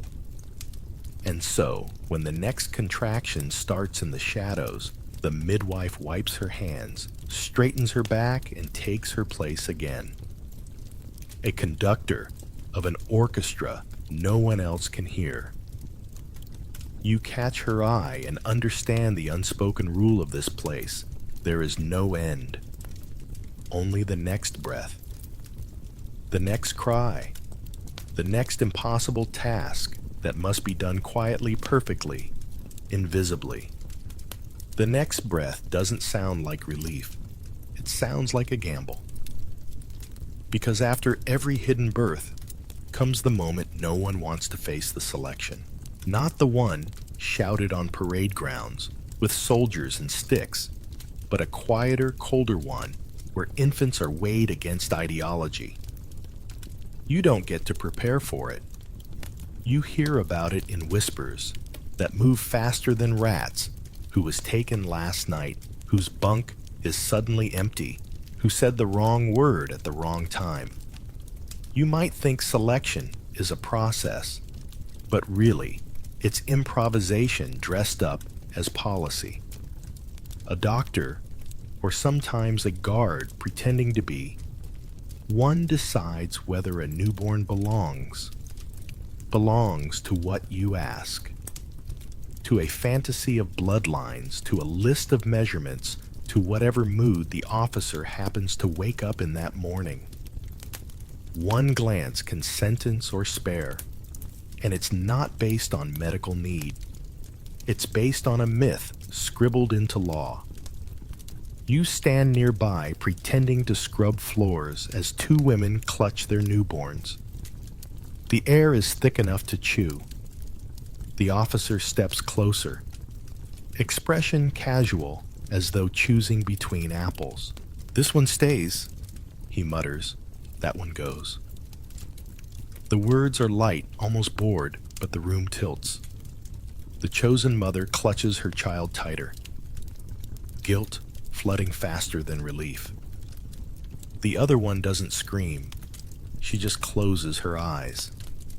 Here, silence is armor. Selections happen in many ways. Sometimes babies are sent to the camp hospital, which sounds hopeful until you realize hospital means something different here. Sometimes the infants disappear overnight, taken for study, or for care terms so vague they become euphemisms you stop translating. The mothers who return to their bunks empty-handed are expected to report for work as if nothing happened. You can't even console them because comfort might draw attention. There are moments when resistance takes strange shapes. A midwife lies about the number of births, claiming a stillbirth to hide a living child. Another swaps wrist tags between babies, buying time through bureaucracy's own confusion. Once, a sympathetic orderly sneaks a baby into the kitchen under a pile of potato sacks. You'd laugh if it weren't so awful, the absurd heroism of a vegetable cart becoming Noah's Ark. Sometimes the most powerful resistance is just insisting on names. You see mothers whisper them urgently over and over, imprinting syllables into their child's memory like code. Lena, remember your Lena. Of course the child won't remember, but maybe memory doesn't need consciousness. Maybe it's carried in tone, in heartbeat, in the cadence of a mother saying your name one more time before morning. Do you ever wonder how many worlds are lost when a file is closed? That thought ambushes you one night as you watch a nurse burn papers in a barrel behind the barracks. She's crying, but smiling because sometimes destroying records is the only way to protect someone. Numbers vanish into smoke, and for once, erasure feels like mercy. You start noticing how other prisoners react when they see an infant. Some avert their eyes, not out of cruelty, but survival. They can't afford to feel something they can't fix. Others offer crumbs, bits of cloth, or advice that sounds ancient and modern all at once. Wrap him tighter. Keep the crying low. Don't hope too loud. That last one stays with you. Don't hope too loud. As if hope has a volume knob. Every camp had its rules, written and unwritten. In Auschwitz, pregnant women were routinely targeted for elimination, unless they could conceal the pregnancy until near term. And even then, survival was slim. In Ravensbrück, where female prisoners were used for forced labor and experimentation, births were officially banned, yet still occurred in corners and cupboards. In Theresienstadt, some mothers managed to hide babies for weeks, helped by networks of fellow inmates and a few guards who looked away. You gather these facts like pocket-lint details too small to save anyone, but too important to lose. There's a strange kind of logic in the cruelty. The Nazis feared impure births, but desired pure ones, leading to contradictions that only bureaucracy could love. Babies of non-Jewish prisoners, especially if they had Aryan features, were sometimes taken for re-education. Others were killed outright. Each decision served the same lie that life could be ranked like paperwork. Here's a question you can't shake. How does one measure worth in grams? Because that's what it looks like. An infant placed on a makeshift scale. Someone writing a number, someone else deciding that number means life or death. It's an algebra so obscene that your brain tries to reject it, but you keep watching because turning away feels like surrender. You remember one story whispered from block to block about a Czech mother named Hannah. She gave birth during a roll call right there on the frozen ground, while guards barked orders. The baby came out silent. For a few seconds, everyone thought it was over. Then the child made a tiny noise, something between a sigh and a protest, and the guard nearest them paused. Maybe he saw something human in that sound. He didn't report it. Hannah was transferred to the infirmary and somehow survived. Decades later, her daughter, still alive, would describe that guard's face as blank, like someone accidentally doing good. That story circulates like folklore, a bedtime story for people who haven't had beds in years. It doesn't make you believe in miracles. It makes you believe in accident, and sometimes that's enough. The days that follow any selection are strange. The air seems drained, the camp quieter than usual. Women move through routines on autopilot, scrubbing, hauling, counting. The midwives keep their faces blank, but their hands shake when they think no one's looking. You learn to tell the difference between the tremor of cold and the tremor of grief. You once overheard someone say that children born here don't cry the same way as others. Their cries are softer, breathier, as if even at birth they understand the need for stealth. You want to call that superstition, but then you hear one yourself, a muffled, almost polite sound that barely cuts through the night air.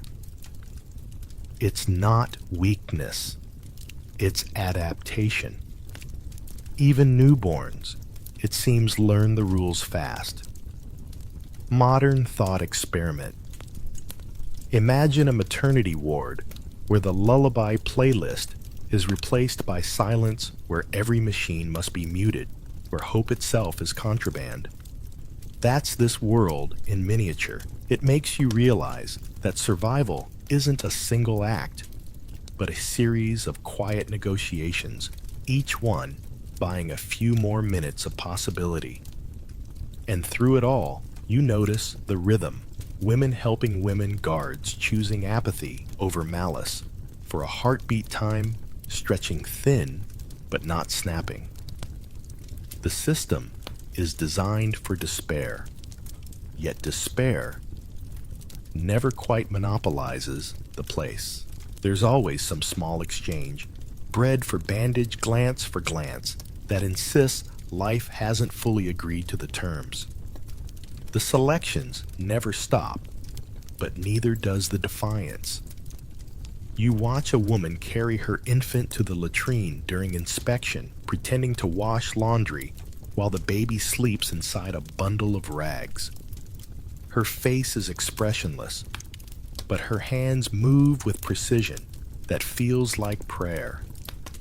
You understand then that motherhood here is less about sentiment and more about strategy, war conducted with lullabies instead of guns. Later, when you try to sleep, you can still hear the echo of boots and the faint sound of paper shuffling like an accountant balancing an impossible ledger. You close your eyes and count breaths instead of numbers. Somewhere in another barrack, another child is being weighed, another decision made. And though you can't intervene, you whisper to yourself so quietly, even you can barely hear it. don't hope too loud. What if your twin wasn't your mirror, but your medical file? What if being born side by side meant being split in half, one for data, one for control? That's the arithmetic of horror perfected in the laboratories of Nazi camps. You can't walk past those whitewashed barracks without feeling the cold stare of curiosity turned monstrous. The doctors here aren't healing anyone. They're chasing the ghost of a theory that demands your pain as proof. Twins fascinate the Reich's scientists. They are seen as nature's experiment, two copies from one design, perfect for comparing variables. If you're unlucky enough to be one, you are cataloged immediately. Two names become two numbers tied together in the same folder, and you both receive a new identity that fits neatly into the research column of Dr. Joseph Mengele, the so-called Angel of Death. He doesn't look like a monster when you see him at first. His boots are polished, his gloves clean, his voice calm. That's what makes it worse. Evil dressed as etiquette. You're marched into the examination room, which smells like disinfectant and ink. There's an orderly scribbling measurements, head circumference, eye color, leg length. You wonder why he's comparing your eyelashes to your brother's. The answer, of course, is that he's not studying you. He's trying to confirm an ideology. If twins differ in anything, if one grows taller, if one catches a fever, the notes bloom with exclamation marks. Evidence they whisper to themselves, as though proof could justify cruelty. Mengele's fascination with twins isn't theoretical, it's hands-on. He strolls through the children's barrack, like a teacher, through a classroom offering candy, asking questions, practicing charm as camouflage. Some of the kids, still innocent enough to crave attention, smile at him. You want to shake them and say don't, but they don't know what he's capable of. They don't know that the candy is bait and the smile is part of the ritual. Each morning begins with roll call and rumor. The twins are taken for tests. Blood drawn, injections of unknown fluids, sometimes deliberate infections to compare reactions. Mengele calls it science. History calls it cruelty with a ruler. The twins who survive describe endless pokes and notes. One injection in the right arm, another in the left. Then he waits to see which one of you fails first. When one twin dies, the other is killed immediately, so organs can be examined side by side. For accuracy, he would say. Accuracy, that word, sounds so clean, until you see what it's being used to describe. There are around 1,500 sets of twins documented in Auschwitz alone. Only about 200 would survive. Imagine a classroom where every desk once held a child, and only a corner of the room remains by year's end. You sit there doing mental math because it's easier than feeling. You notice details the way people in danger always do.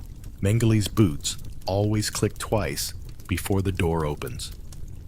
His assistant whistles out of tune when nervous. The nurse who helps him used to hum lullabies before she learned to stop. Even horror develops habits. Some of the twins grow older, old enough to understand what's happening, but too powerless to stop it. They start trading information, building tiny systems of survival. If he asks about your brother's cough, say it's better, one whispers. If he says to lie down, keep your eyes on the ceiling. He likes when you flinch. These are the oral textbooks of endurance past quietly memorized, instantly, never written down. Now and then, the experiments intersect with absurdity.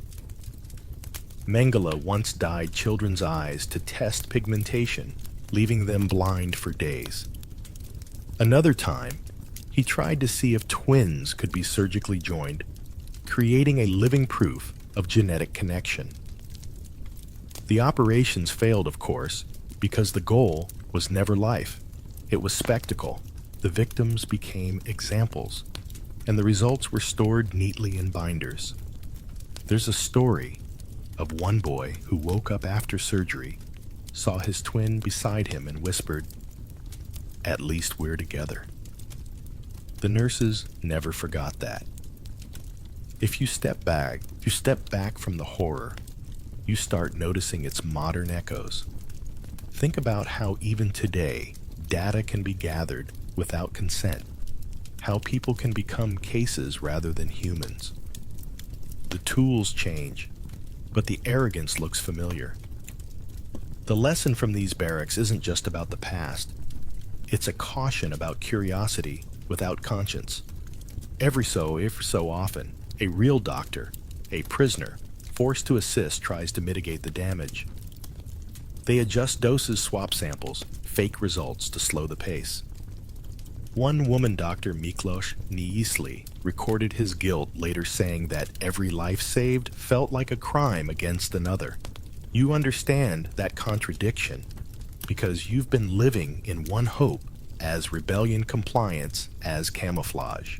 The twin barrack becomes a distorted version of a family.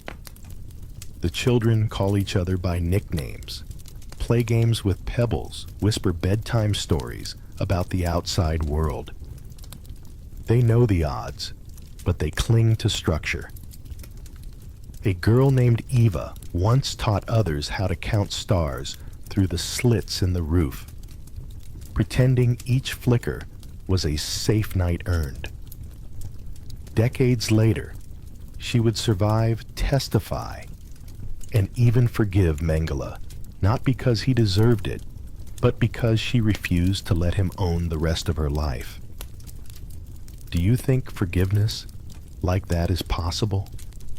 Or is it just another survival skill, polished with time? The question hangs in the stale air, unanswered, because here, morality isn't a compass. It's a balancing act on a knife. You watch one inspection day when Mengele lines up the children. He walks slowly like a shopper choosing fruit. One twin sneezes. The doctor smiles faintly, makes a note, and moves on. That's all. The child will vanish by morning. You tell yourself you won't remember his face, but of course you do. It follows you like a watermark.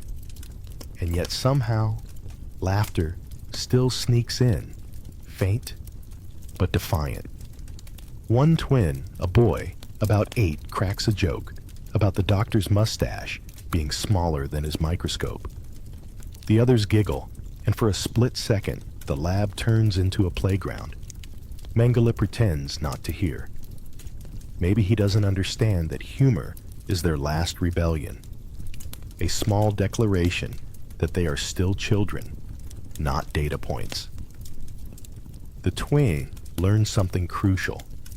Fear can be managed. Curiosity cannot. The more you try to understand evil, the more it hides behind explanations. So you stop analyzing.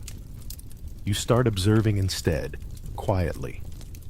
You file every detail into memory, because you sense that one day someone will need these facts to rebuild meaning. When the experiments end for the day, the children are returned to their bunks. Some limp, some shiver, some stare blankly. The guards count them.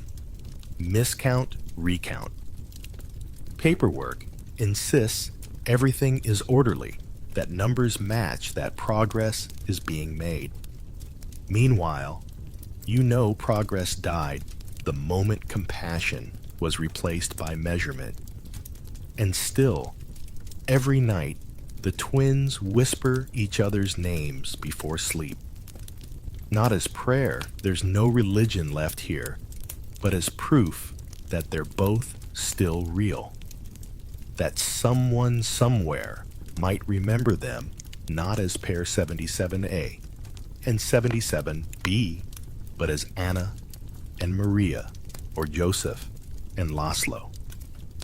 That's the quiet revolt the paperwork can't erase. You'd think silence is empty, but in a camp, silence is strategy. After the experiments, after the selections, after the noise of boots and ledgers, there's a new kind of resistance hiding in plain sight. By now, you've learned that survival here isn't just about not being seen. It's about being seen in the right way. Every gesture, every cough, every spoonful of soup can mean the difference between existing and being noticed. You start watching how the mothers move. Their steps are slower, deliberate, as if choreography could fool a guard's eye. The trick isn't invisibility, it's normalcy. A woman with an extra layer under her coat looks like she's cold. A swollen belly can be hidden under a folded blanket during roll call.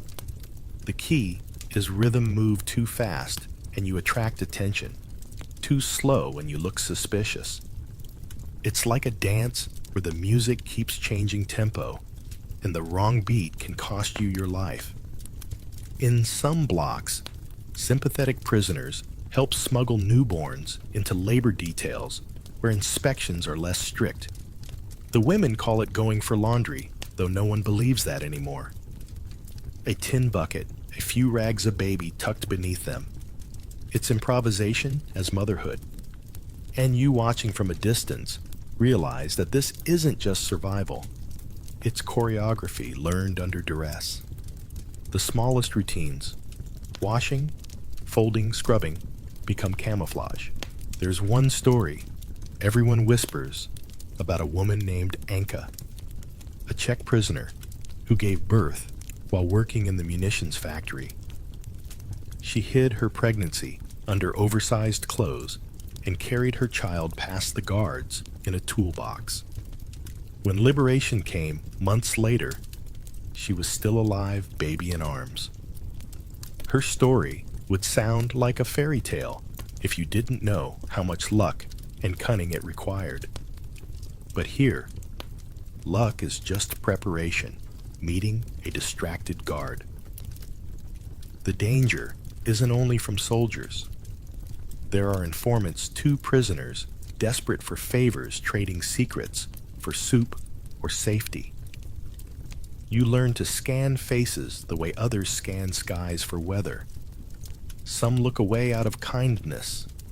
Others look too long. A sideways glance can undo weeks of planning. So the midwives and mothers develop codes. A cough means the coast is clear. A dropped spoon means stop. Language without words. It's strange how you start to measure bravery, not in loud acts, but in small ones. A guard looking the other way for 5 seconds. A fellow inmate shifting position to block the view. A nurse who misplaces a file just long enough for someone to slip by. These are the invisible rebellions that make the difference between life and paperwork. Sometimes hiding means pretending something awful. There are reports too many to count of mothers claiming their infants died at birth, so the guards won't take them. They bury dolls, scraps of cloth, anything that might pass as a shrouded body. The deception works only if the mother's grief looks convincing, which tragically it always does. You realize that survival demands theater, and every actor here performs for an audience that doesn't know it's being manipulated. Do you ever wonder how much of yourself you'd sacrifice to protect someone you've known for less than a minute? That's the question these women answer daily. They risk beatings, deportation death, not for ideology, not even for hope, but for the raw instinct that says life deserves another try. Every hiding place has a story. In the women's camp at Ravensbrück, infants were concealed in piles of laundry, smuggled out during work details, even tucked into coal carts headed for storage sheds. In Auschwitz, a handful of mothers managed to hide babies in the infirmary, dosing them with sugar water and sleeping pills to keep them quiet.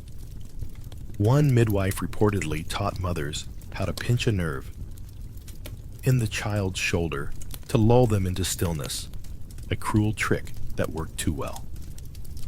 These details don't fit into school textbooks, but they're the stitches holding history together.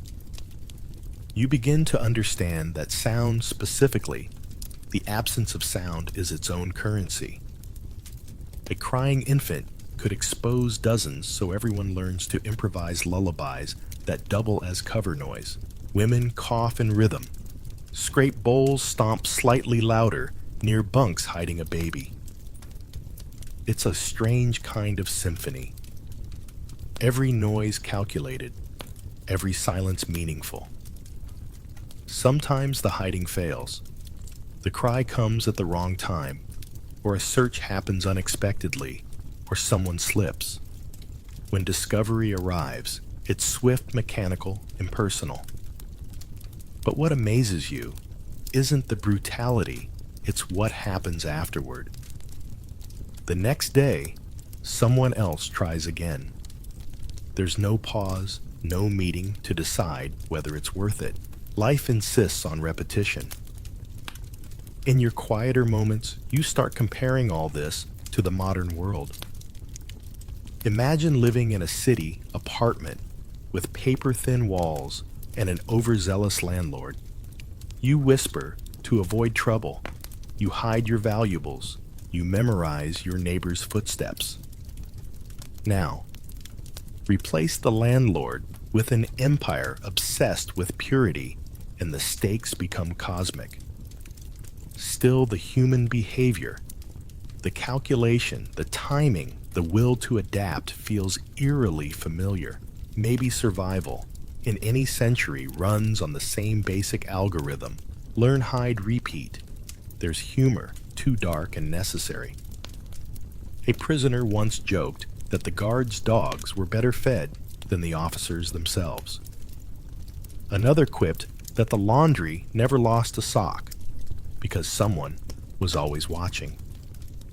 Even in hiding, people find ways to laugh. It's not denial, it's ventilation. Without laughter, silence grows too heavy to breathe. You watch one night as a woman rocks a bundle in the corner. You know it's not supposed to be there, but no one says anything. The guard passing by glances and has a two-soul cycle, then moves on. You can't tell if he saw and chose to ignore it, or simply didn't care. Either way, mercy sometimes arrives disguised as apathy, and you learn to take it without thanks. There's something almost mathematical about the efficiency of fear here. Everyone knows their role, their timing, their risks. It's like an orchestra playing a song with no conductor, every musician attuned to the next breath.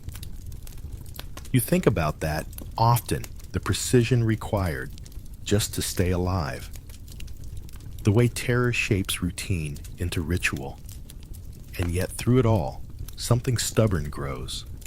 Hope maybe, or defiance. It's hard to tell them apart anymore. The women don't dream of escape. They dream of tomorrow being quiet enough to stay hidden. You start to realize that even hope can adapt to the size of its container. As you drift to sleep, you hear someone humming under her breath. It's not a song you recognize, but it carries a steady rhythm, like a heartbeat wrapped in fabric. You close your eyes and imagine the sound as a thread connecting every hidden mother, every shushed child, every trembling midwife. The guards hear only silence, but you, if you listen carefully, can hear life rehearsing for its comeback. You wake to a new kind of silence, the bureaucratic kind, the kind that sounds like papers shuffling behind closed doors, like typewriters deciding who gets to exist. For the babies that survive long enough to be noticed, there's another fate, waiting germinization. It's a word that sounds almost polite, like something you'd read in a school reform pamphlet, but here it means erasing entire identities and filing them under useful. The idea isn't born in the camps. It grows from offices far away under flags and slogans about purity and destiny. Some Nazi officials genuinely believe they're rescuing children from inferior origins, giving them a better life among proper German families. It's the kind of twisted logic that wears moral perfume to mask the rot. So when you see an officer smile and say, "This one has good features," you know it's not a compliment, it's an abduction in progress. Trains carry these babies away like parcels. No crying, no explanation, just transfers. You see lists pinned to clipboards, names on one side, new names penciled on the other. Anna becomes Annalise. David becomes Dieter. The babies are sent to special homes run by the Lebensborn program, where nurses scrub their bodies, cut their hair, and teach them new lullabies in German. It's not violence you can see. It's violence that smiles and says welcome. One mother watches her infant being taken from her arms. The guard, perhaps uneasy, mumbles that the child will live well Besserall's higher. She nods not because she believes him, but because nodding is safer than screaming. Later, she whispers her baby's real name into the straw, as if the earth itself might carry it forward. You understand why. In a world rewriting itself daily, names are the last proof that truth once existed. The Lebensborn homes are strangely quiet, almost serene. White curtains, polished floors, lullabies floating through hallways. You might think you've stepped into a normal nursery until you read the intake forms. Each child is ranked by skull measurements, eye color, and bloodline potential. Those deemed acceptable are adopted by SS families, their birth erased. Those who fail the checklist vanish back into the system, some to orphanages, others to darker destinations. Even childhood here is an audition. You hear stories of these stolen babies years later, when the war ends and the world starts counting its ghosts.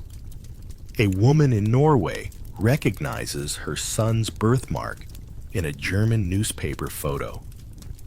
A man in Poland spends decades searching for his twin daughters, adopted separately into Munich and Hamburg. Some find each other again, grown adults, who speak different languages, holding the same baby photo, like a riddle they've been solving for a lifetime. If you've ever lost a suitcase at the airport, you know that feeling of staring at a conveyor belt, praying for recognition. Now imagine that suitcase is your identity. That's what it's like for these children, decades later, looking into a mirror and seeing a stranger who happens to share your reflection. There's a cruel irony to it all. The regime that built camps to exterminate impurity also built nurseries to preserve it in disguise. The same machine that killed millions for being born wrong quietly saved a select few for being right enough. You can't decide which part is more horrifying, the murder or the mercy. Maybe they're the same thing when morality has been replaced by paperwork. Every now and then you come across a document stamped with that chilling efficiency, transferred for racial evaluation, reassigned for German upbringing. The language is so bureaucratic, it almost sounds harmless, like someone filing tax forms. But you've lived long enough in this story to know that evil rarely shouts. It whispers through forms in triplicate. Some of these children grow up in good homes, never knowing their real origins. They celebrate birthdays, attend school, call strangers mama and papa.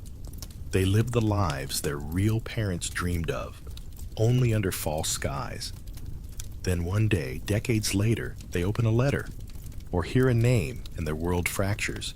You were born in a camp. How do you process that sentence? What do you do when your childhood, your accent, your very reflection turns out to be evidence of someone else's grief? One survivor once said, "I was raised to be grateful, and then I found out what I was supposed to be grateful for." That line sticks to you like smoke. Gratitude becomes a ghost emotion, something you feel and resent at the same time. There's also the question no one wants to ask: were the mothers ever told the truth? Most weren't. They were promised the children would be taken somewhere safe. Some clung to that lie because it was the only version of hope left. Others knew better. They didn't expect to see their children again, but they kept whispering their names anyway, betting that memory could travel further than trains.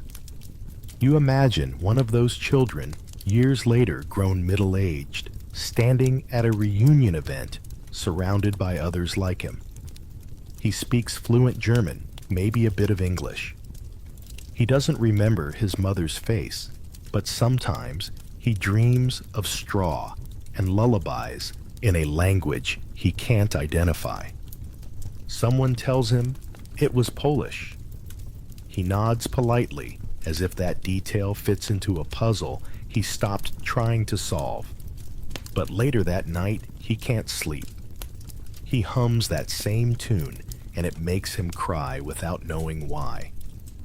Even after liberation, many of these Germanized children were too young to remember their origins.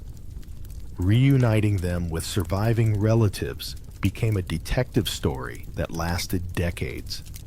Red Cross offices, adoption records, DNA testing, all of it, chasing ghosts across borders. Some reunions happened by chance, others never did. You might think closure would come eventually, but for many, closure is just a different kind of loss. The moment when hope runs out of places to hide. There's a line that sums it up. Paper can forget faster than people. Files get lost. Names misspelled, witnesses die. But somewhere deep inside memory waits for an opening. And when it comes, it doesn't bring peace. It brings identity with a side of vertigo. You realize now that the Nazis' cruelty wasn't just about killing. It was about rewriting, erasing and redrawing lives as if history were clay. For the children taken into German homes, their survival came at the cost of truth. They lived, yes, but in someone else's story.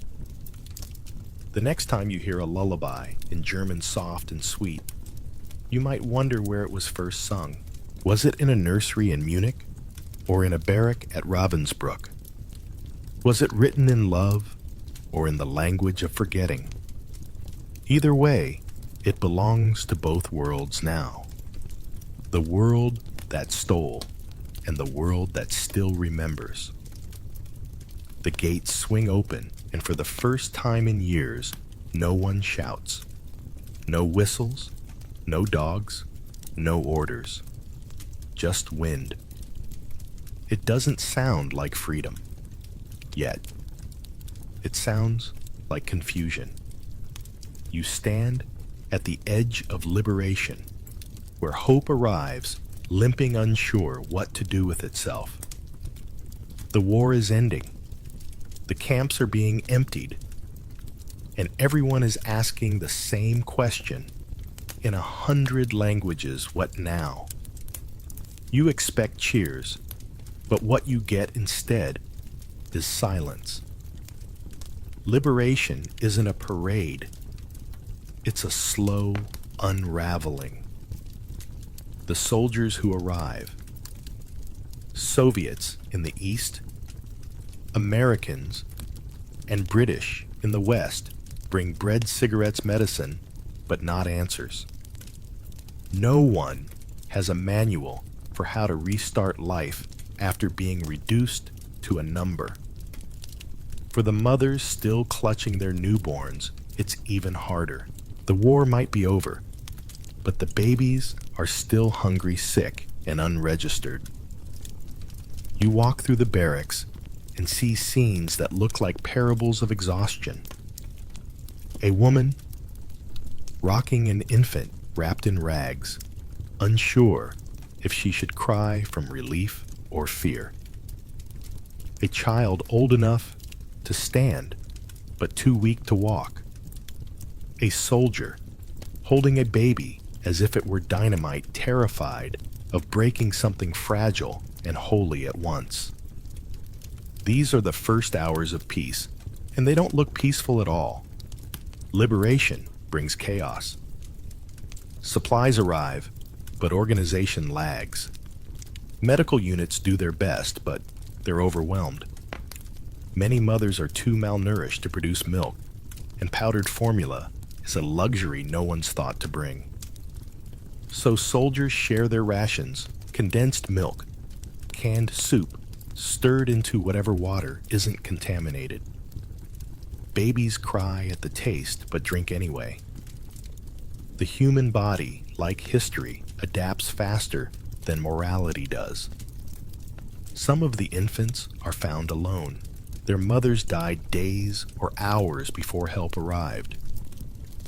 Nurses and fellow prisoners take turns tending to them, refusing to let their first experience of freedom be abandonment.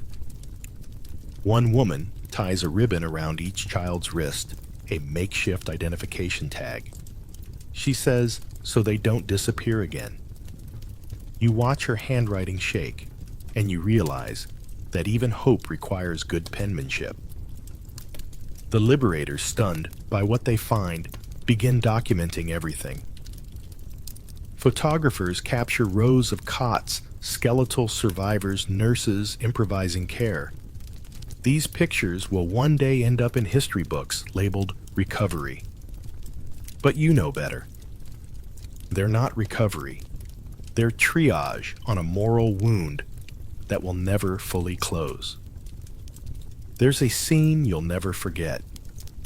A nurse trying to sterilize bottles over a campfire while soldiers watch awkwardly, unsure whether to salute or pray. The smoke curls upward, carrying the scent of metal and milk. In another corner, a woman who's just been told her husband didn't survive clutches her baby tighter, muttering something between a lullaby and a curse. Liberation doesn't make grief smaller. It just removes the guards who used to supervise it. You can't help comparing it to modern disasters, refugee camps, earthquakes, pandemics. Every time, it's the same image: a crowd waiting for food, for medicine, for meaning. The uniforms and flags change, but the faces don't. History has a way of repeating its hunger. Some of the soldiers don't know what to do with the camp-born infants. They've been trained for combat, not for cradle duty. There's one account of an American medic in Dachau holding a baby for the first time, so terrified of dropping it that another soldier jokes, "You've handled grenades tougher than that." He doesn't laugh. He just says, "Grenades don't cry." Meanwhile, disease spreads. Typhus, dysentery, tuberculosis, all the invisible leftovers of cruelty. The survivors are quarantined in nearby villages or hospitals. Babies born in the camps are especially vulnerable. Some die just days after being freed. The paperwork calls it natural causes, but you know, better nothing about this is natural. Still, even in that chaos, small miracles happen. A Red Army nurse named Irina adopts a newborn whose mother didn't survive. She writes the child's name, Yelena, in her own alphabet and swears she'll raise her to speak both Russian and silence. Decades later, that girl will tell her grandchildren that her first lullaby was sung by a soldier who smelled like gun oil and snow. You notice how quickly life tries to normalize itself. Within weeks, makeshift nurseries appear in former officers' quarters. Blankets are stitched. Bottles sterilize lullabies sung in a half-dozen languages. The mothers, those who survived, band together, forming something between a support group and a tribe. They share milk stories and silence. You see them sitting in the grass one afternoon, babies in arms, staring at the sun like it's an old friend they're trying to recognize. Liberation also means reckoning. The doctors and nurses who worked in the camps are interrogated. Some vanish before trial, others face justice. Mengele slips away to South America, his name whispered like a curse for decades. Survivors testify at Nuremberg, their stories piecing together a mosaic of horror and endurance. For once, the world listens awkwardly, haltingly, but it listens. What strikes you most is how the mothers describe their children. Not as victims, but as proof. They wanted us erased, one says, but my son breathes, so I win. It's not triumph. It's arithmetic again. Survival tallied in heartbeats instead of names. You might think the baby's too young to remember, but memory has strange ways of inheriting itself. Many of those born in camps grow up sensing something different about themselves. They have nightmares without context, fears without origin. One man later describes it perfectly. I was born where silence was safer than crying. That never really leaves you. Even as relief workers distribute supplies, rumors swirl about missing records, about infants sent away before liberation, about children with no traceable family. The Red Cross begins a desperate search to document them all. But the data is fragmentary. Some